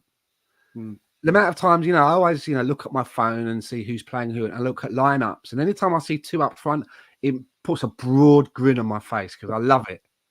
I'm old school, I want a formation. I would love Arsenal to play in a formation, right, with a striker up front, with one just behind, that Dennis Bergkamp role, two wingers. We could do it though. Diamond in the midfield of an essential, an attacking midfielder and a defensive midfielder. And then four at the back. I'm old school. That's how I want those players. Play. And we've got those players in our team, Stan. We've got the ability to do this. We got Martinelli and Saka as your 11 and your 7, right? There you go. 11 and 7. I think they wear those numbers, if I'm not mistaken. Declan Rice and Mourinho or Partey would work as your two central. Your number 4 and was it your number 4 and your number 6, right? 4 for me. What? I always call that the 4. For me, I know we always say the 6 now, but for me, if I, when I do my lineup, the CDM for me wears the 4 shirt. With 4, yeah. And then you got 5 and 6, yeah. 5 and 6 are your central defenders. Yeah. So every time I see William Saliba running around with number 2 in his back, I'm like, no. So the way it's actually, it's like it's a little bit of a pyramid. You get your goalkeeper number 1, then your 2 fullbacks, and then your midfielder is number 4, and then you bring your 2 central defenders, 5 and 6. 7 and 8. That's right. 7 is your right winger. Right winger. What's your 8? Left? Your 8 is your creative midfielder in the middle, next to the 4. It used to be Lundberg back in the day. The 4. Right? But yeah, he was on the right, but he wore 8. Perez 7. But it should be 7 on the right, 11 on the left. Yeah? 4 and 8 in the middle. 4 and 8 in the middle. 4 being your more defensive one, 8 being your petit, more attacking. Yeah. And then you got your 10 playing just behind the 9. Yeah. Now, with Trossard and Havertz, who's your 9 and who's your 10? Well, I think for me, Havertz is the 9, the 6, the taller guy. Yep. And for me, I think Trossard is the more busy bee. Creative. He's more busy bee around there. But the way that we're doing it is it's not static. We have players. There's a lot of moving around. Yeah. There's a lot of moving around. Right. You just have to go back. You're not static to those positions. It's not like don't move away from that area. That's your area. There's a lot of moving around. Certain times it will be Havertz will almost look like a midfielder. Say hello to Gary. And someone else. Hi, Gary. Martinelli will be the furthest one waiting for the ball. Yeah. West Coast Gary. All right, Gary. That's West Coast Gary. It's a new nickname. West Coast Gary. It's the WCG. But your answer to that, Ray, is that you seen Trossard run through 7 players and deliver.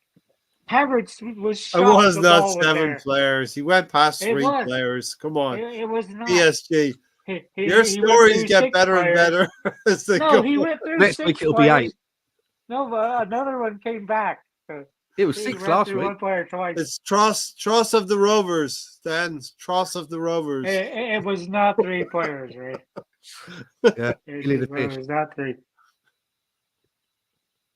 And that's very disingenuous. Roy of the Rovers, Tross of the Rovers. Leandro Trossard beat 7 people, and 3 of them he beat twice. No. And then he put the perfect cross in for Havertz to score. Yeah. But Gary, that's welcome the to the show. Thanks for dropping in. Thanks for saying hello. It's early evening over there. So I have a topic, but it's moving away from Arsenal for a minute. Yeah, well, I can bring it back. Don't worry. Let's go with your topic. So I wanted to talk about because there's a New England manager been appointed. Old Tommy Tickle. Tony Tuchel. Old Tommy Tickle is the old England manager now, and it's like it seems a lot of people are split. A lot of people are like, well, he's the best man for the job. He's available, but some people are pissed off that he's Not that it's a foreign manager; they're okay with a foreign manager, but they don't want a German. And then you got those that just don't want a foreign manager.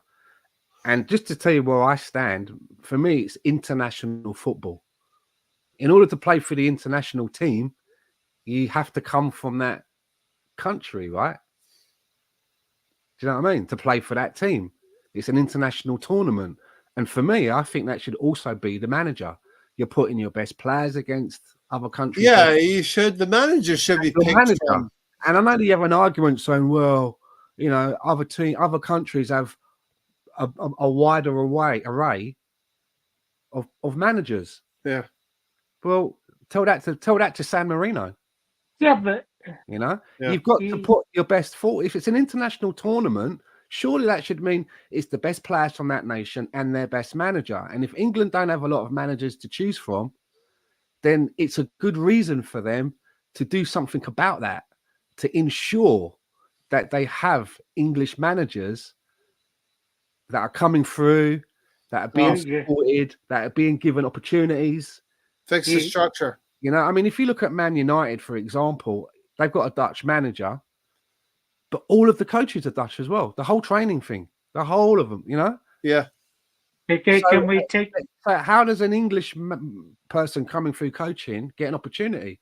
And I think maybe one of the things that you could do is, obviously, you can't tell teams. You can't say, you know, back in the old days, it used to be you had to have at least, you could only have like 3 foreigners playing in your team, or 4 foreigners. There used to be a rule like that, right? Which just couldn't last. You can't do that. You can't do that with management. But what I think you can do, you can say to someone who's coming in to manage in England, okay, you're the manager, and yeah, you can appoint your assistant manager, but you're going to, let's say the number is 10. Out of the 10 coaches that you're going to appoint, 4 of them have to be from this country. Okay. And we've got a file here of 100 people that have gone through the training and have different specialities, and it's up to you. You can interview them, but you got to appoint 4. Yeah. And that way, then you have gradually you have people from your nation permeating into jobs. I'm just trying to think of ways how you could get more English managers into the game, get the experience, whereby when you're picking an English coach, there's more choice to pick from. There's more than Roy Hodgson, little Lord Fauntleroy, Steven Gerrard.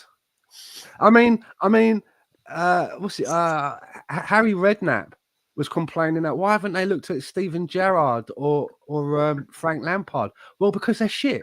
That's why. They haven't done a good job. Yeah, it's because they're shit. Yeah. You just seen what happened with the Eagles manager.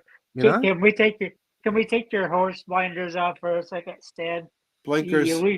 You're leaving out the important part here, that the players can pick where they want to play when their parents are from different nations. Because I remember Serge Gnabry, when he was about ready to become a full-time U.S. player, then he but that's heritage, German. isn't it? That's heritage training. That's like saying if I was a professional footballer, I could have the opportunity. I could play for England, Scotland, or Jamaica. Now, if I'm a really shit footballer, I'm probably going to end up playing for Scotland. I'm just. Scotland could be better than Jamaica. Who knows? I know, I'm taking the piss, but you know what I'm saying, right? It depends on where you know. If I've got all 3 open and I'm good, and England are there, well, who am I going to pick? There's more chance of me winning the prize, right? But as for the manager, I just think if international means the player, it should also mean the management as well. And if there's a problem that England don't have enough, fair point, decent England managers to put into that position, that's their fault for not spending time to find ways on how to make that a better situation. I'll tell you what, Stan. George Graham came from Millwall. You know, he was a lower league manager when he came to Arsenal. Didn't work out too badly there. I think there's good managers in the lower leagues as well. It could be considered for the English game as well. You know what I mean? I remember during these past 5 years, like how many Arsenal fans would say, "Oh, this coach that just came up. Oh, he's doing good with this mid-table team. Then they disappear into obscurity. Yeah, Alan Pardew. I'd be saying the same thing now. Dowie. I would be sitting there saying the same thing if we were reading that Pep Guardiola had decided to leave Man City and take up the England job. Pep Guardiola is one of the best managers, if not the best manager in the world. But I still stand by what I feel, in my opinion, international should mean. It's that country's best and finest trying to beat other nations. Yeah. And it's like saying, this football's international side of shit, so we're going to pay a Brazilian to come and play. It's like a ringer. A ringer. Yeah. It's like getting in a ringer. you know? Yeah. So, yeah. Which has been done. People do that. And how many times has a team won the World Cup that's been managed by somebody not from that country? Because I also think that there has to be a cultural fit to understand culture. Yep. You know, yeah, like, and I think you've had that with the football manager, and all of a sudden, you know, I get a job to go and manage the Japanese team, and I've never even been there before. I'm like, you know, I don't understand. It's kind of like the same thing you're saying. What a terrible manager! He had no clue. He had no clue. Fabio Capello, good manager, but a total wrong fit. He just did not fit into the culture. Yeah. Yeah, you know, that's part of it. Now, whether a manager can come and embrace the country he's going to manage and adjust to that country. You know what I mean? You can say the exact same thing to England and US. US just got Pochettino lose their first game. Same thing. They should be managed by an American manager. It's international. It's the country's best. You know, when you do the Olympics is a national thing, right? You have the 100-meter sprint, and you have the English team, the American team, the blah, blah, blah. You don't have other people running for you. It's the country. It's an international tournament. So for me, I just think you should be managed by somebody from that country. That's the test, right? That's what it is. Yeah. And like you said, if the team, German, if the players, Tickle's German, I'd say the same if it was Pep. I just think it's like, well, this is how my mind works, right? What did I used to say about the Champions League? I used to say, can't we go back to the European Cup, where it's like the winner of each country who's won, who is the champion of that country, is now in that competition, not finishing third and fifth in some cases or second. Where's the reward? The team that finished first, that's their reward. They should be playing in it. Yep. Because they're the champion. I mean, if you come second or you come playing fourth, in the Champions League. This is how my mind works. It's just, I'm not saying I'm right. It's just, you know. Well, I think it's fair if you're if you're an English player and you're going to be picked for the English team, then you should be managed by an English. I'm just glad Stan doesn't have a house because he'd tell the kids to get off his grass. It's my grass. They're not mowing it. I'm mowing it. Yeah. If they mow it, they can walk on it. They didn't want to come and mow my grass. They can come and play on it. Yeah, it'd be like that's a pretty fair trade, I would say. My initial reaction to Tommy Tuchel was okay. We get my popcorn and it'll go well for a year or two, but something will happen. It's an 18-month contract, right? So he's basically coming in for the end bit. Yeah. For Bosley's not. He's still in there for he'll be here in America. He'll be here for the World Cup in America. The first camp. Yeah. The first. So camps means tournaments, right? Or fixtures, whatever. He's in for 3 camps. This is the first one. Maybe 2 more. Tommy Tuchel's not coming in until the finale. Because England can qualify for the World Cup with their eyes closed. Because his last job at Bayern Munich was 10 million, and his job at England is 5 million. Okay. And he was probably like, listen, if I'm going down to 5 million, then that just gets you the finale. That don't get you qualifications and friendlies and shit. But he's going to take That gets you the end. If you want to pay me 10 million, I'll start tomorrow. But if we're going down 50%, but do you know what I mean? He's taking the qualification games. He's taking the whole deal, right? He's going to be there for the qualifying games. But Lee Cars is in for like another 2 camps. Why is he not finishing this one? Why is he not taking over the next camp? What's 2 more camps? Is it like friendly games? That's breaks, right? Camp is a tournament or international friendlies. So even though they've picked Tommy Tickle, he's going to be sat at home while there's going to be 2 more English camps. Okay. Taken by Lee Carsley. What's the point in that? It probably goes to January 1st. What's he doing? Is he doing something else? What's he doing? Is he busy? We have 5 more camps this year. So. That's crazy, Tony. Is he working in has he been working in some like fucking like call center and he's got to give a month's notice and he can't leave yet? What's going on? But it's so stupid. That guy, why would you leave someone in for another 2 camps? Why would not get him in now to start putting his ideas through? I don't know. But I suppose that's what you get for 5 million. If you're not paying the 10, you know. Yeah. Listen, I just think it's going to be entertaining. As an Irishman. Guys, in the chat room, what do you think outside? One in the chat room, what do you think about this thing about international management? Are you bothered that a team can be managed by someone else, or do you think it should be international? Should mean international. I just wonder what you guys think. Sorry, yeah. And BX said his first order of business will be bringing back Ben White back into the fold. It'll be interesting if Ben White still isn't. I'd say Ben White could still not be bothered too much. You know what I mean? I could just imagine Ben White doesn't have a big debate and conversation about it. He just says something really short, like, "Nah, I'm not feeling it." He'd say, "No, I was exactly going to say." At the end of the conversation, no, I'm not feeling it. It's naff. I'm not going to do that. It's naff. You know what I mean? He's like, I'm not feeling it, man. EastEnders is getting really good now. So, yeah, the missus wants me to watch that with her all the time. That's what he's like.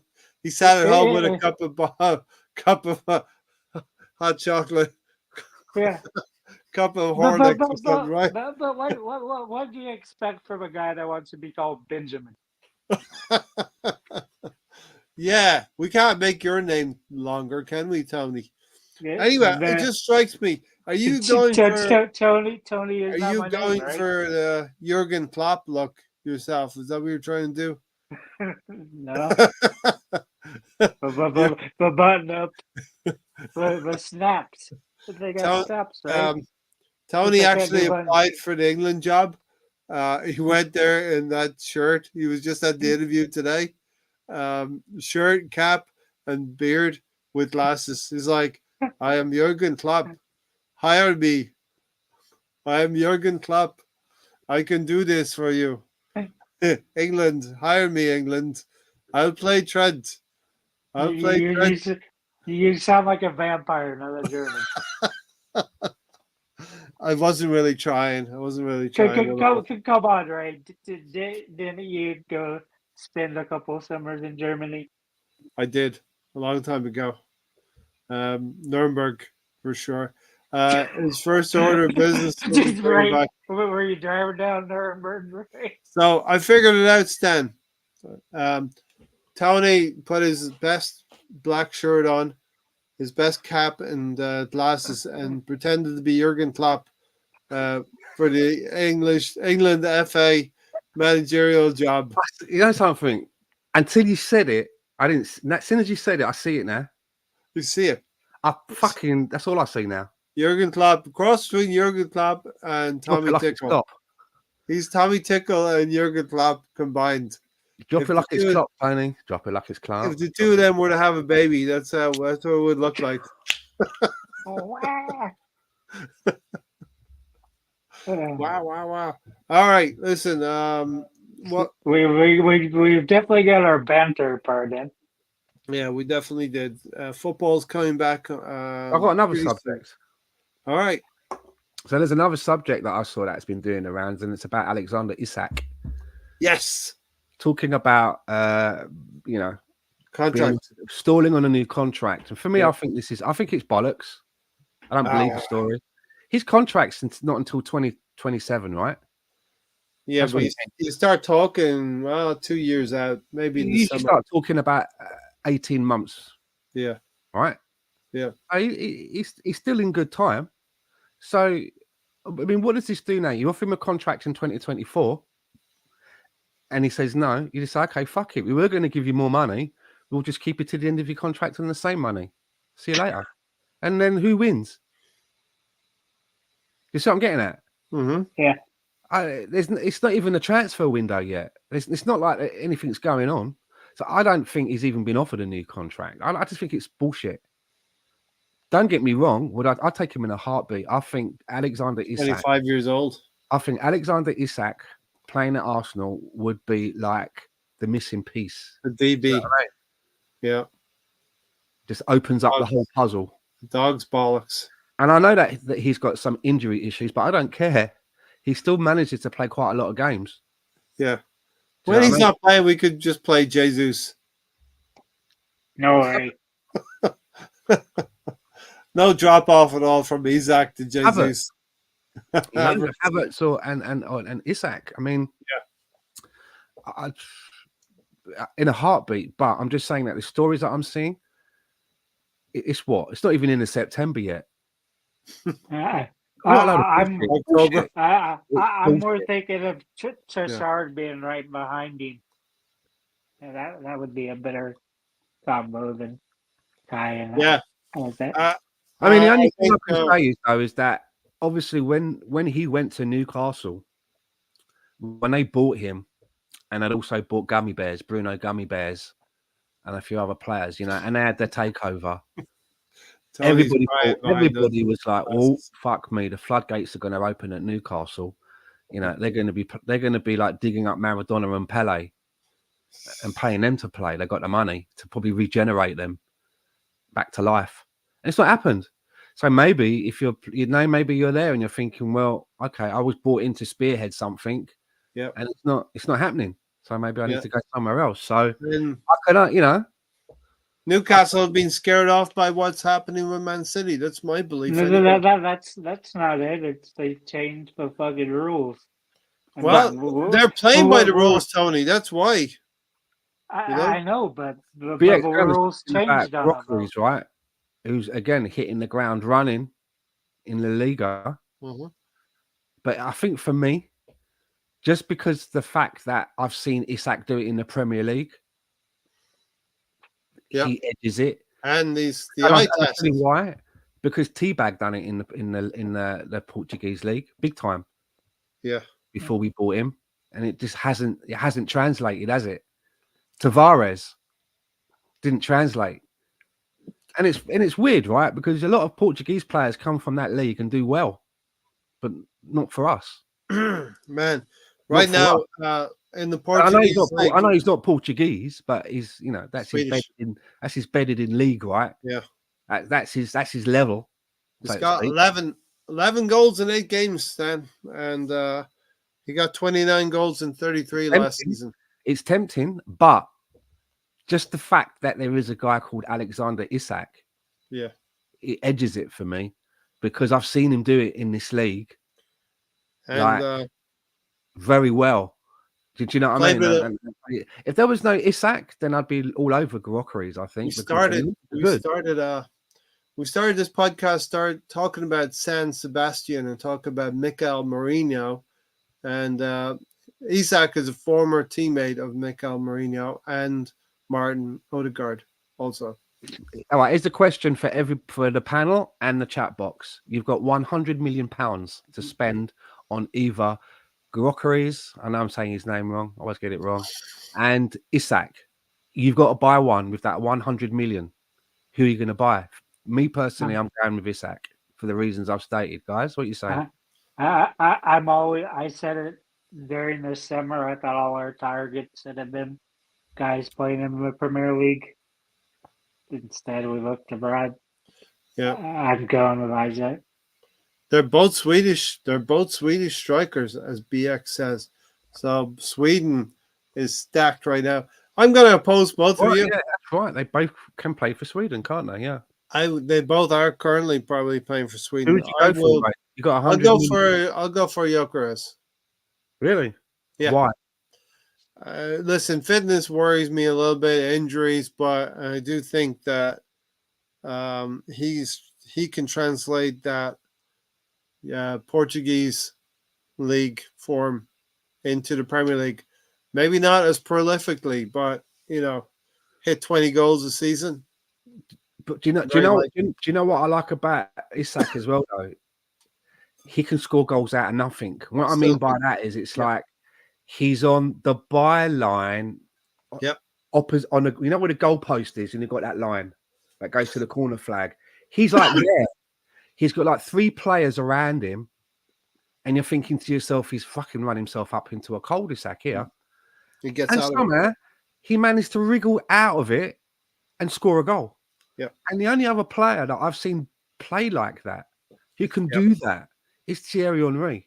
Yep. I'm not saying he's as good as, but it reminds me of you think to yourself, like the angle, you're so far away from the goal, you're going to have to find a miraculous pass here because you've run into a cul-de-sac and you're bogged out by other players, and he manages to pick the lock and thread the needle, and you think now they're all behind him. Yeah. All those players are now behind him, and before you know what's happened, he's called it in. And I've seen him do it so many times, and I'm just like, wow, Thierry Henry vibes, man. Definitely. I mean, the way he carries himself. For me, that's the sealer. The way he moves, his body frame, the frame is very similar to Thierry Henry. And I think maybe he's fashioned his game on Thierry Henry a little bit. If I'm not mistaken, I might have read that somewhere. But he's got a lot of the similar attributes. And he's acquitted himself very well in the Premier League. A little bit of an unknown quantity when he came to Newcastle. We could have had him for 65 million. But again, right, it was a gamble. He hadn't played in this is again, man, we have to learn from that. We should learn from that. We were looking at him very, very closely. We had the money. It was about 65 million pounds. Did we learn when we got Havertz? And we didn't. We went somewhere. We went and got Gabriel Jesus instead. Well, yeah, but we went and got Kai Havertz after that. Yeah, but we didn't buy Kai Havertz to play in that position and do that role. We bought him for something else, and it wasn't. And it wasn't working. Let's be fair. Tony. Let's be fair. It wasn't working. We were all worried. I can remember plenty of podcasts where many of us, me included, were going like, "Have we done our dough here? Looks like we've done our dough." Yeah. Big time. This time last year, 65 million or whatever. We're like, how have we given Chelsea back almost what they paid for him? How did we do that? Why? And we've spoke about them before. The football gods were smiling on that day. And down goes position, and it's worked out. It's worked out. But it wasn't the plan, was it? That wasn't the plan. We had a narrow squeak. It's worked out. Everybody's happy. I'm not complaining. Yeah, I'm not complaining. I can't say that was the plan. I have to say that you were correct. That was not the plan. He was slated to play midfield. It was such a gamble of that amount of money. It was like the left 8. He was slated to play left 8, and he was horrible at it. Horrible. But we don't know. And Mikel Arteta is very, very good at drawing up schemes. He's very, very good at being tactical and planning for players and their attributes. Kai Havertz, you're going to play left 8, but we're going to get you into the box at every opportunity, and we're going to try and get you on the back stick. This was last season, exactly a year ago in October, where we were worried. We were voicing very real concerns about the slow start that Kai Havertz had. And listen, we were cutting him some slack. We were saying, we'll give you till half the season, and then we'll make our assessment. We said 10 games, didn't we? Yeah. 10 and then he started. It started against Bournemouth. It was probably the 5th or 6th game. 7 or 8, and we were like, okay, this looks good. Yeah. Maybe we don't even need to go to 10, right? Yeah, I believe you're right. At first, it was one that we were scratching our head about with Chelsea. Because Arsenal fans never like to give to It that. was We it don't was like to much. give to that charity, It, Chelsea. it, it was longer than that though, because it wasn't until Jesus got hurt that he came in.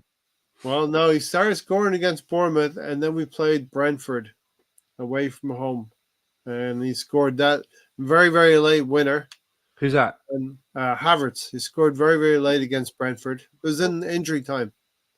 We even gave him a penalty, didn't we, to try and like get him. I remember to like Yep. charity, give him the penalty and And all that. that's the return game now we're playing on the weekend. We're playing Bournemouth away from home on the weekend. So, very, very, it's funny how things come back around again. Our next few games will spark memories from last season. We're playing Bournemouth away from home on Saturday.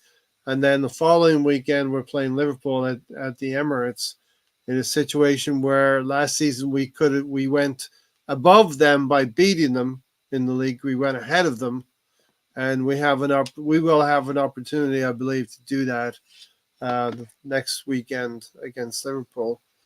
And a cup game, Shakhtar Donetsk and Preston North End will finish out October. And then next month, Stan, we got 3 very tough games: away at Newcastle, away at Inter Milan, and away at Chelsea. And that'll bring us up to the middle of November. And we'll know where our season is at by then. Then time yeah. for more international football. Tony, what? More time for international And, football. are you serious after those games? It's international football again. You're probably right. Middle of November. So we're only going to reel off about 6 or 7 games. And we'll be back in this position again on a Thursday night, just having some banter.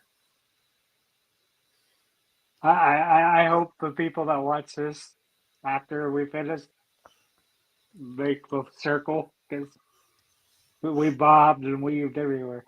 We've come full circle. Arteta likes Isaac, but Newcastle won't sell him cheap. Let's see how this goes. Very good striker for them, though. And that's the difficult thing in the Premier League.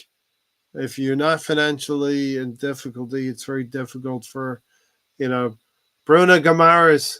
Tony's crying about that one, Bruno. And Stan is feeling some way about Alexander Isak. Those would be 2 great players to come to Arsenal. It's just ridiculous. They signed him for 32 million, and we were interested this summer for 90 million for coming years. Jose BX Gunner said, I'm of a different view from the over-the-top tribalistic views of my UK brethren. I knew Chelsea were ruining him. Yeah, listen, even my friend who's a Chelsea fan didn't think Havertz was up to snuff. You try Lukaku, you try every goddamn attacker in the world there, and it didn't work. Now, Stan, we're in a situation now with Kai Havertz at the end of last season and the beginning of this one. I think there's some kind of stat floating around that he's had 20 goal involvements in the last 20 games. You can't sneeze at that, can you? No, it's almost like if we start talking about it, it's going to stop happening. You know what I mean? I just still think we need to buy another striker because we sold Eddie, sold Balogun. Yeah. And the only true striker that we've got is Gabriel Jesus, and that's just not happening. So as good as Havertz is doing, there does need to be someone that can pick up the slack when needed, right? Or can be an alternative. And at the moment, Gabriel Jesus doesn't even look like an alternative. I'm sad to say. He would be somebody you're going to throw on to run around for 10 minutes. You know you're not getting anything out of him other than effort. And you can't do that for 200 grand a week. No. That's not justifiable. Not within the squad. Because you've got players that are working hard every week that aren't on that. What was it Edu said recently in a recent interview about such players? If you're paying them a lot of money and they're performing, you can live with that. It's okay. You're paying older players. You're paying them a lot of money, and they're delivering. It's okay. But if you're paying them a lot of money and they're not delivering, well, then and they're a little bit older, how are you going to get rid of them? yeah, and we maybe have him young enough that there is some resale value with Gabriel Jesus. It's not that 25 million. All of the talk is about him going back to play in Brazil. Yeah. But would you get a fee from a Brazilian team? No. That we're looking for. You know what I mean? Is that really his trajectory at his age? No. He'd go to a Premier League team. I don't think so. But if it, you know what I mean, it looks like if you go to a Brentford, you would think that, or an Aston Villa, you would think that if you're a top player and you grew up playing for clubs in Brazil and you got your home club in Brazil and you go off to Europe and whatever, you maybe think that, you know, when I'm going to start winding down, maybe I'll go home and play for 2 seasons, my last 2 seasons at home, and wind down there. Yeah, isn't he? He's not near that, is he? He's like 5 years too earlier. At least 4 years. You know, he's not in that period of his career yet, is he? How old is he? He's 27. 26, 27. Yeah. I've always been under the impression that maybe it's different now because players are able to go longer in their career. We see players going on to like, well, you know, it used to be, you know, you get to about 31, that's you're on the edge of leaving. You know what I mean? If you're playing at 31, it's like, wow, that was like a perk. And you know, you probably weren't going to be playing at 32, right? It was rare. Yeah. Or you'd have to move down a division if you want to keep playing. You know, not necessarily retire. But we see players now, even when Arsene Wenger come in, and Martin Keown played till 39, didn't he? And he had a 40-year-old playing good last year. It's insane. So I can't remember the point I was going to make now because Tony interrupted me. Your point was that he's way Jesus early. Playing. He's way early to That's right. So back then, you know, back then, 26, 27 was considered a player's peak. Yeah. I don't know if that's still now because, you know, as I'm saying, the ages you can play longer. But if this is his peak, if he's coming into his peak, what's happened? Because to me, it seems like there's a deterioration. That was it. That was the best he ever was. In that first season, what was it? 11 goals, 9 assists. Yeah, I don't think it was 9 assists. 11, maybe 11 and 4 or something like that. Okay. I'll check it out. You know who he is? You're playing prices right. And 11, you're going 5. up Ray. Yeah, I'm listening. You're playing prices right. 11-6.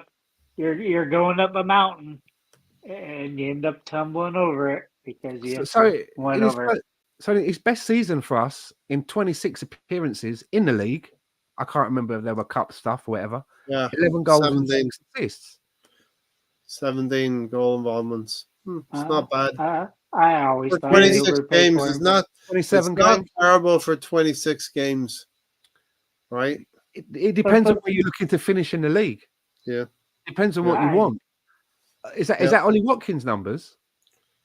Not right now. It isn't. You know what I'm saying? This is what I'm saying. So, what I'm saying is, I listen to podcasts and I talk about Gabriel Jesus, and I say we need to get him back to his best, like in that first season. And I look at his stats in the first season, I think, well, that's not a bad start, but I want more than that. Yeah, I still they're talking about the first 6 games, probably. That's what they're talking about. More than that. That's not. Yeah. No, we're Arsenal. We're trying to beat Man City. We're trying to like get more than second in the league. If you're saying that we need to get him back, even to that, I'm like, no, we should be doing better than that. Surely, Havertz is doing better than that. Yep. But that's what happens with that. That's what happens when you go buy secondary players on 200 grand a week. Surely. And there's BX said Havertz is close to hitting a calendar year of scoring or assisting consistently. We're almost to the end of the year here. That's the quality we need. We can't do it. He can't do it alone, though. We do need another striker for when he gets tired. Somebody like Trossard would be your second choice for me right now before Jesus. I think Tony said something similar to that as well. You need Havertz to weigh in. You need Martinelli to kickstart again. Saka to keep producing for us to win the league. I remember we always had at least three strikers. Most of the time we had like 5 or 6 guys. Because you go back to Danny Welbeck, he was like a 4th choice Arsenal striker. Is that Wiltord? Yeah. And now you just got fucking Jesus. Yeah, it's kind of depressing when you think about it, but Mikel Arteta is going to shift formations and I know shift that we keep players. saying that we need a striker, right? Let's say that there was no such thing as a transfer window, and tomorrow we went out tomorrow and we bought Gyökeres or Isak. What does that mean then? We go all of a sudden then we're going to just say to Havertz, you're not starting the next game. Want that guy starting? On what basis? And that's the conversation. If we don't do that, and we say, well, obviously we're going to keep playing Kai because he hasn't done anything wrong at the moment. The guy that's just come in that we would have paid 90 to 100 million for is going to be going like, well, I didn't come here to sit on the bench. And that's the conversation. So right now, Mikel and Edu. Right now, it's hard to justify a case for an Isak or a Gyökeres when. Yep. Do you know what I mean? The only thing that can happen is it's like between now and January, if we can make a move in January, or between now and next season, if Kai Havertz isn't able to maintain like what he was doing, then you look at the numbers for last season, considering he had that bad start and there's a drop off, then he's the number 2 striker, and we need to buy a prolific. You know what I'm getting at? If he can maintain what he's doing and improve, then maybe we're looking at bringing in a 2nd or 3rd string, depending if we keep Jesus, and not bringing in an Isak or Gyökeres, which you would have to. You can't leave on the bench, right, for the money you would spend. Even a Vlahovic. Do you see what I'm getting at? That's why maybe when we targeted Sesko, that was the profile of player, a little bit younger and willing to be an understudy behind. Molded a little bit. Yeah, molded a little bit and be able to grow and flourish behind Havertz. What's his asking price? What was it? I think it was 50 or 60. I think we were looking at for Sesko. I could live with paying. I could live with it like it's coming out of my bank account, but you know what I'm saying. I could live with us spending that sort of money if they're coming in to be behind Havertz and try to take his place. Work. Do you know what I'm getting at? But if we're going to go out and spend, as I say, let's say we can do it tomorrow. How can we justify spending 100 tomorrow on an Isak or Gyökeres? I mean, it would be ruthless. If we're not playing 2 up front, and one of them's got to go, why? Or sit on the bench. Yeah, how could we do that to Kai at the moment? Because he's. I think there's certain Arsenal fans that would tell you, I don't care about their feelings. We're improving Arsenal now, much the same way as our goalkeeping situation last season. I think for me, I'm going to be watching him closely between now and when the window opens. It's up to him to do enough that when the transfer window opens, the manager's like, well, I don't need to go large. Kai Havertz. Do you know what I mean? It's up to him to stamp it so that the manager's like, okay, the window's open, and he's like, well, I don't have to go large with 190, 85 in that position because he's still producing. Yeah. So I can look. Do you know what I'm getting at? But if we get to that point and it's like, okay, it's now gone streaky, really, really streaky, then you've got to think, well, you know, we want to win the league. We're going to have to do something. It's kind of like. If you want to win the Champions League, which should be our ultimate goal, Should be. You got to go and spend the money and get the best for somebody like Isaac. Ultimately, Stan. Tony's right. Ultimately, you're going to come up against a Bayern Munich, a Real Madrid, or a Manchester City in the Champions League. Apparently, with Gyökeres, he's just recently signed a new contract or something, and the buyout clause is if you want him in January. I can't remember let's say the number was 100. It might be a bit less, but if you want him in January, You've got to pay the buyout clause. No ifs, no buts, no negotiation, no fucking. I'll tell you what, Pay Stan. it. But tell you what. they said if you want to come for him in summer, Yeah, we'll negotiate. well, It doesn't have to be the buyout clause in Yeah. the summer. It does in January, and he can get that. That means they've got to have a replacement ready if they're doing really well in their league, I right? think They've got to figure it themselves. the lack of movement, the lack of movement for Jokers means that these clubs have to lower their price tags for They these players. do that a lot though, But not in January. That's what they've done.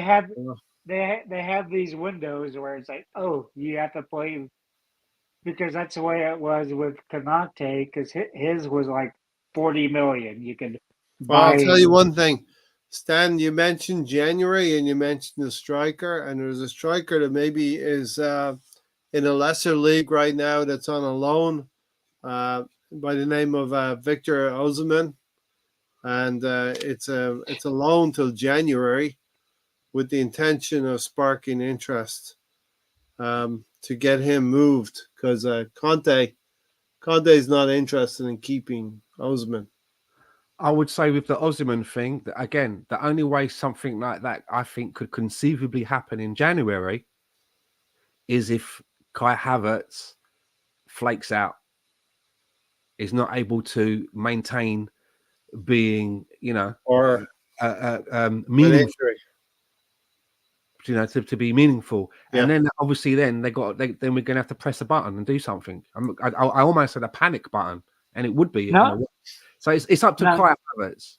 Hmm. It's for him to lose his position. Balls at his court. You're forgetting. Otherwise, why Stan. would you buy Osimhen to do what? Sit on the bench and come on? You know what I mean? And I don't know. I wonder if Chelsea are still wondering about Osimhen. I wonder if Chelsea are still in play for Osimhen. Stan, you're forgetting about that 92 million we got stuffed in between our bed cushions that we got from the Champions League. Oh yeah, You Well, can't tell Stan he forgot about that. Stan's the one who brought that number to the table many weeks ago. Yeah, but even the Champions League money notwithstanding, we've still got plenty of those, sloshing around. Yeah, just change the interest rate alone. That brings some money on the repayments. Apparently, Havertz doesn't look like he's slowing down anytime soon. He looks a player reborn. Hopefully. Yep. I know Stan's waiting for the braces to come in. That'll be a glorious day when we get a couple of braces from Havertz. Yeah, I want to see players scoring 2 goals in a game. We haven't seen that really, or consecutive. I want to see a player score 2 in a game, and in the next game they score another one. That kind almost of like that consistency. It's almost like we're very considerate. We spread the goals around, and we don't want to step on each other's toes. We're going to let the next person score this goal. It's your turn, Bakayo. No, it's your turn, Havertz. I wonder what in the league what Havertz's percentages is. It 1 in 2 games, 1 in 3? What is it? You know what? Has he scored? The stat is he scored in consecutive games. You'll be shocked. You'll be shocked about the stat that I heard. When he's played in the number 9 position, he's involved in a goal every 82 minutes. Has he scored in consecutive games yet recently? Have I missed that? Yeah. Okay. So I was kind of shocked when I heard this. Every 82 minutes, when he plays up top as a number 9, he is involved in goals, involved in the team scoring goals. That's crazy. That's like every other game. It's 40%. But can we rewind and go back to what it was when we were having this conversation before? Yeah, we'll indulge you. It was like, what was it, 0.42? Because it was even less than that, because Trossard was 42%. I think it was less than 42%. Well, his finishing right now, according to BX Gunner, is 40%. I believe I heard. That's because he'll get 2 chances, right? And he'll put one away, but then he'll fluff his lines on one as well. But when you made me do a research of goals per 90, he was like third or fourth in the team. Yes. How old He's is Connor? probably surpassed Trossard now. I doubt he's past him because he was at 0.48 per 90. So in the league, he's had 7 matches. He's had 4 goals and 1 assist. Not bad, Nope. you know. Nope. Now, if you add, It's not excellent. if you join that to the You know what I mean? back end, I still think it could be better, yeah, but it's not to be sneezed at. And the No. reason I say that is because you watch games every week and it's like Haaland hat-trick, Haaland hat-trick, Haaland brace, and that's what you want. Yeah. You want to try and get a little bit of that. Do you know what I mean? Yeah. Like Yeah. a bar that's been set. Yeah. You know, we're trying to find someone that can. Haaland is prolific. 37 games last season, 13 goals, 7 assists. Havertz. Yeah, that's 20 goal involvements in 37 games, including that barren spell, right? Yeah. So I mean, it's going to be interesting to see next season when I look back on this what it's going to be because I think he can do better than that. I think he could do 20 Don't goals. you? Yeah. I think he could do 20 goals involvements in 37 games. Well, yeah, but because there's 38 games in the season. I think right? he could do 20 goals just by itself. Never mind the assists. You know what I mean? If he stays fit, he could do 20 goals. I think he's got 4 already after 7. You know, so and there's reason to believe that the team has not been playing as fluidly as we had hoped, but it's been a difficult start. I think it would if you just stick with Trossard next to him. Yeah. And no more trying Jesus. No. Jesus does not need to be starting Premier League games. He should be the one doing the league. I wouldn't at the League Cup. I would not be starting Gabriel Jesus at Bournemouth. That's gonna be a tough game on Saturday. Right? There are some players that it's a long season. There's 38 games, right? At some point, we need them to come into form. Yep. And the only way that you get a player to come into form is how they need minutes. They get form watching and training. At some point, Gabriel Jesus is going to have to make a contribution, man. Yeah. You know, I think there's I like the guy.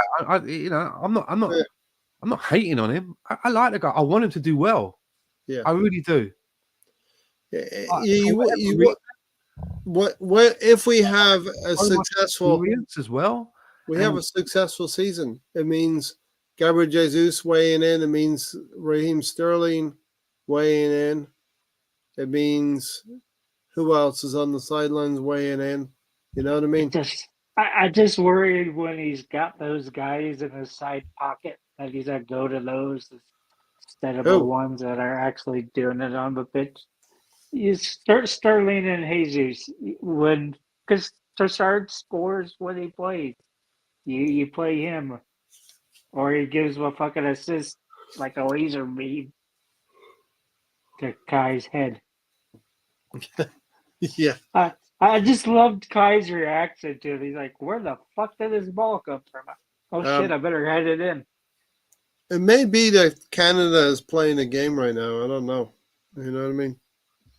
But Moss is dropping in updates. Jonathan David has scored. Maybe. I don't know. Anyway, the game is crucial. Game is crucial for Jesus and Sterling. I think we'll wrap it up pretty soon, Stan. Unless you got any other little things to bring. I remember when you wanted David, right? Yeah, I did. I did like Jonathan David. I remember when I wanted Stan and I were talking about Leandro Trossard. Happy that he's a Gooner. He's he's an Arsenal Listen, player. I can remember one. I can remember wanting fucking Edouard. Yeah, you and Tony. That was you and Tony. Yeah, Well, Donny van der Beek. that was a trade for Remember that Nketiah. that I used to worship of Donny van der Beek. Look what happened to him. They killed him at United. Look what happened to him. Did you still have a shrine for him?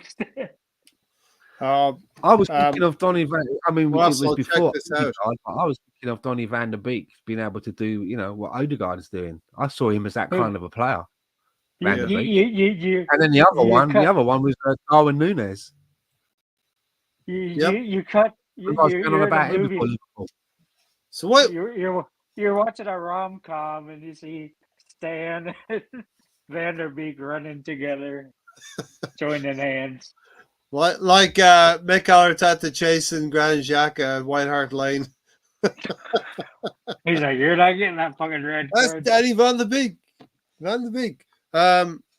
Stan, what's your impressions of Darwin Núñez now that you've seen him a few seasons at Liverpool?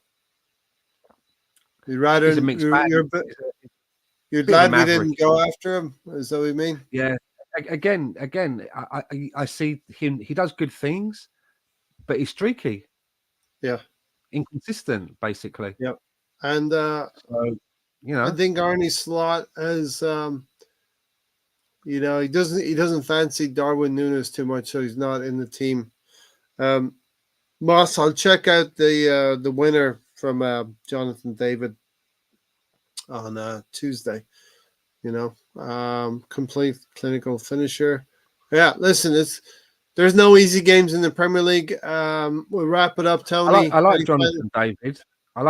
David, but my worry is, and I haven't seen him play as much as Moss in his room with all of his screens, getting all of the information in. But man in the high castle. I just looking at Xerxes at Man United, I worry that Jonathan David might find it a similar job in the Premier League. Because I've always felt of Jonathan David more as a second striker than an out-and-out number 9. A little bit like Xerxes. But Xerxes, man, I mean, he does not look like he's ready for this league at all. At all. Out of his depth. It's a very difficult league to come to. Very difficult league to come to. We only have to look at Teabag, right? It's difficult.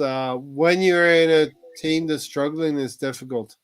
And I like to say, as Arsenal fans, we've seen this 5, 6, 7, 8 years ago. The squad, though, Jonathan David. Yeah. Canadian. Tony, I'm sorry you did not get the job with the English FA.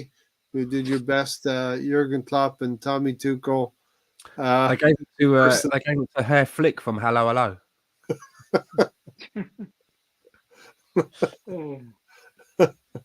Any final words to say, Tony? We'll get out of here. I will say the Xerxes at United, players dropping in at United, it's not the best place to land if you want to be successful in the Premier League. This is where Arsenal was a few years ago, and we've turned it around. We can see what a well-functioning club looks like in our own, thank God, finally, Arsenal on the road to some trophies. Can I say something, right, to anyone that's listening to this, and I know not just in the chat box, figures show that we have a lot of more people than we thought actually listen to this, maybe on replays or whatever. If you are listening to this, wherever you are, Gooners, right? Yeah. Don't be licking your wounds at the way that the media are rounding on us and the other Premier League clubs are writing letters to the FA, and don't feel that. Love it, embrace it. It's a badge of honor, it's a compliment. Because I'm telling you now, right? I've seen us go through seasons in the past under George Graham eras when we had stick, and we came out on top. We used that negativity to just galvanize us. Yeah, I think it's probably one of the best things that can happen to us. Is the way that we're being viewed right now is that we're a problem. Gone on we don't want. If people are talking nice about us, it's because they're not bothered. Yeah, Pep Guardiola, right? He gives compliments to other managers in his interviews where you're like, come on, you're taking the piss now. He's fucking shit. Oh, he's a good head. Yeah, he's a good head manager. He does that to make himself look bigger. Can you not see that? He's not being gracious. Yeah. It's like it's that stuff. Mind stuff. Yeah. Embrace it. The more that they point their finger at us, it's only going to make us stronger. Yeah. I'm telling you. And Mikel Arteta. Players love playing for each other. Yeah. They love playing our players. Our they players all want to be there and they all want to play for our manager. And if we can win this league in spite of all of the shit that they've been giving us, it's the biggest one of these that you can give. And those of you that can't see or listen to the audio, I'm doing a Liam Gallagher. I'm poking up my two fingers, not in the Winston Churchill way, in the other way. And I'm doing they don't want us to win. Yeah. And the more that they don't want us to win, the more I want it. Yeah. Ray's biting his thumb. I'm loving it. I love it. And I'm doing a Leandro Trossard. Come on, Leandro. I love it. Celebrate. It's okay. You can celebrate because your teammates have your back as well. He can't celebrate because he hasn't played enough, right? Yeah. Listen, to Stan's point. The days of patting us on the head, oh, you play some nice football. No, that's patronising. That's the thing you said They're earlier. They're hanging garlic and crucifixes over their doorstep so that we don't cross the threshold. They're shitting themselves. Yeah. The days, we've mentioned this earlier in the podcast, the days of us playing pretty football and holding out for 12 minutes and then we lose 4 or 5-0 at the end of the day. But we played nice football, but we capitulated. Those days have gone. We are tough. We are a tough outfit to go on the road. Sometimes we play better on the road than we play at home. It's something we have to overcome. But we're a damn good team, and we are going to take it all the way to the end once again. And you're right. Pep Guardiola, he does it to big up himself. All of these great tussles that he had with Liverpool, and now he's had with Arsenal, it's for his own ego. As he rolls some spit in his on his tongue all the time. I don't know what he's doing with that. I don't know what that is. Have you noticed it? Did you notice it? I've noticed it. Yeah, he spits. He spits a lot. But ectoplasm. You gotta hand it to him. He is a good manager. I would like to see him with a lower budget and a team that's not the strongest in the league financially. He wanted to do a good job, right? Well, that's why he didn't take the England job. And anyway, after these 115 charges, he could be out the door. He's out the door anyway. Put it on record now. I'm not embarrassed to say that I'm jealous of what they do. I was jealous of United. No, it is. If you're number two, you've got to be jealous of the number one. It's just I am. And the more jealous I get, the more I want to beat them. Yeah, but Stan, fuels it. Stan, fuels it. Do you want to win the Champions League with that asterisk hanging over your head? What asterisk? You know what I mean? I don't think he Man cares. City have. Man City have cares. this asterisk over their head about the alleged charges against them. You know what I mean? Of course I don't. I want to win it properly.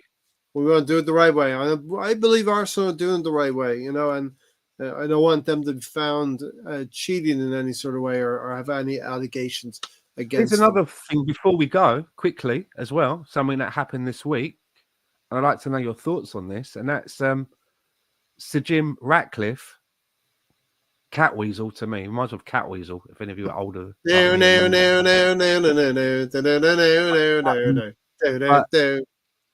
They basically fired Alex Ferguson by mutual consent. And I just wondered what your thoughts are. Because he was on just over 2 million a year, 2.1 something a year, whatever it is. He's on the board. He's not been the manager there for how long? 13 years, maybe more. 14, yeah. Okay. Obviously, he's a flagship character, but you got some people who are like, it's a disgrace. He should be able to be there until he dies, blah, blah, blah. But you got other people saying, well, at some point, you don't want the spectre of Alex Ferguson hanging over you when you're trying to do your job and having him waltzing into the fucking dressing room. Was he And they're trying- overbearing? Was he interfering? So I just wondered, I just wondered what you kind of felt like. Should he have had that pension until the day he died? Was it justified? Is it I a think so. disgrace? Or are you like, he had a good run. He's been on 2 million. He's been on 2 million for like 13 years. He's 80 odd. He probably can't get out and about. It's not like we're saying he can't come to the games anymore. Yeah. I mean, what other manager leaves a club and then gets 2 million for 13 years? And I'm not saying that. I'm just asking the question. I'm not saying it's right or wrong because I don't support that club. But I just wondered, there's two ways to look at it, right? Do you know what I'm getting at? George Graham was a great manager for Arsenal. He's not getting paid 2 million. No. Guardiola was great at Barcelona with the Messi era, and he's not getting paid 2 million. He's not getting paid, even though he's not. You know what I'm getting at? So I just, some people say like, well, no, 2 million is nothing compared to what he brings in. I don't know how, but he brings in by being there. Maybe I'm not saying. I just wondered what your thoughts are. I don't know one way or the other, to be honest. I see good arguments and bad arguments on both sides, personally. I do, because I always thought Wenger would, when he was done coaching, that he'd be part of a board or football director or whatever. And instead, the fans treated him like dog shit. I agree with you, Tony. I agree with you. Flip that the other way around. If Arsene Wenger was on the board and he got turfed out like that by the Cronkies, we wouldn't be happy about that at all. And he's won 13 Premier League titles. He took them from way behind Liverpool to, I don't know if they're ahead now, but very close. I think it's 21 versus 20, something like that. But how long do you keep? You're not getting it. How long do you say, right, every year, 2 million? 2 million. For life. It's been 13 years, right? So it's 13 years. What's that? That's your pension, Stan. That's 26 million, right? That's not bad. So he's not managing the club anymore. Yeah. He goes to the games for free. He probably goes to a lot of charity stuff. Ambassadorial, and stuff like 26 million. Yeah. He doesn't turn up at 9 o'clock in the morning and leave at 5 or 6. You have to put in a request for holidays. Would you be happy if that happened to Arsene Wenger?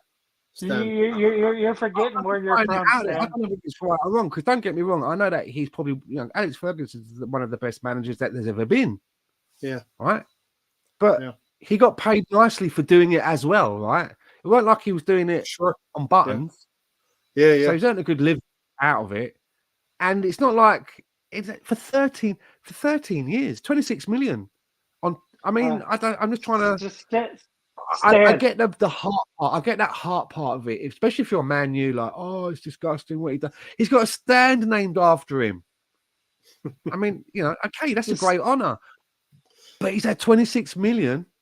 Yeah. And he's not clocking in at night. Well, look, he's made them billions. I don't know. Honestly, commercial don't value. Know. We I see both sides. I do. But I mean, I have a question for you here, Stan. 13 years was not long enough? No, we sit there. He's done dirty, has he? No, look. And they're playing him to the end of the season. I mean, Tony's got a question for you. I got it. Flashback to 2 seasons ago, we had 2 games postponed because of a queen. Look how old she was, and she was getting money the entire time. And you know that she wasn't doing nothing at 95 years old in there. Bad analogy, man. It's not the same thing. And BX says he made them billions and immortalized United. But he got paid for doing that. He didn't do that for free. Did he? He didn't do that on like I know. 20 quid an hour. It's a recognition, right? Recognition. I mean, they basically did what I tell you what it is, City right? When I did, first man. heard it, I was like, the fucking cheapskate bastards. How dare, I was like, seriously. But the more I thought about it and was just listening to people talk about it, the more I thought about it and tried to rationalize it, I'm like, well, he's done all right. And he's not living under a fucking bridge now because of it. In the last 13 years, he's earned 26 million before tax. I mean, Okay. what am I supposed to do now? Like play a violin for him or what? He's done very nicely. I mean, Arsene Wenger made us invincible. Yeah, he I did. mean, And I think he did the he's on right thing payroll. he did the on the right thing payroll. by having that separation. He left the club and allowed Unai Emery and what To breathe. happened. Yeah, he allowed people to come in and breathe. Yeah, and maybe Alec Ferguson. Maybe he's been part of the problem. Wenger from the director's box. Yeah, he's not been Which is sitting up there what watching fucking games. Bacon face does every week. Could you? Yeah, Sorry, can you imagine Alec when Mikel Arteta was on a 10-90 split for us, and Arsene Wenger sitting in the stands, and we want to keep Arteta. 10% of us wanted to keep Arteta, and 90% were like, we're done here. You know what I mean? It would have been a different look if Arsene Wenger was sitting up in the stands when we were losing 3-0 to Wolverhampton Wanderers and teams like that. There is I could even go another way. There is another way of looking at it. You can play many cards. You can say they let Alex Ferguson go. He was on 2 million a year, but they're going to keep Anthony, who's on 10.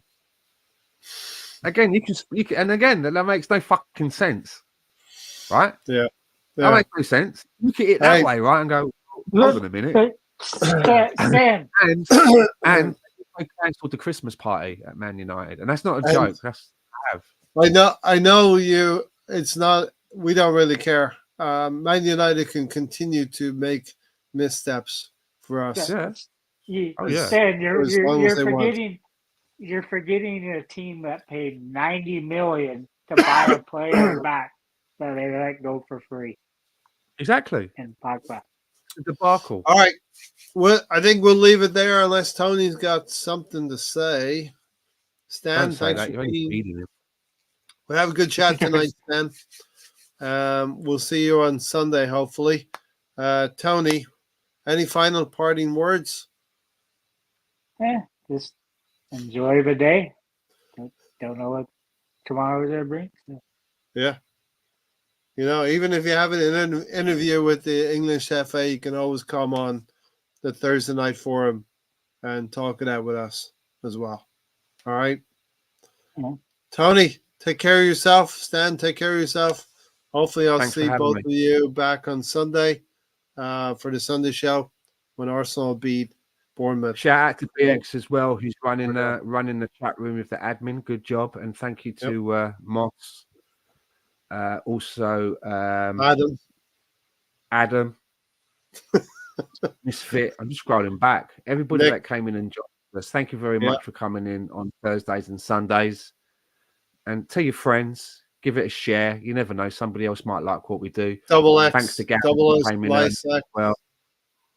BX. Nick Fadley, thanks for coming in as well. Gary. Brownie was in as well. Yeah, except WG. Gary. Brownie as well. WCG. Yeah, and we see you all on Sunday, and we'll have a little bit more to talk about on Sunday. Yeah. Listen, I like the Thursday night forum. It's a little bit more of a niche cult slot, if you know what I mean. A little bit different, right? A little bit more edgy, Tony, than the Sunday show. Okay. Take care of yourselves, guys. We'll see you on Sunday.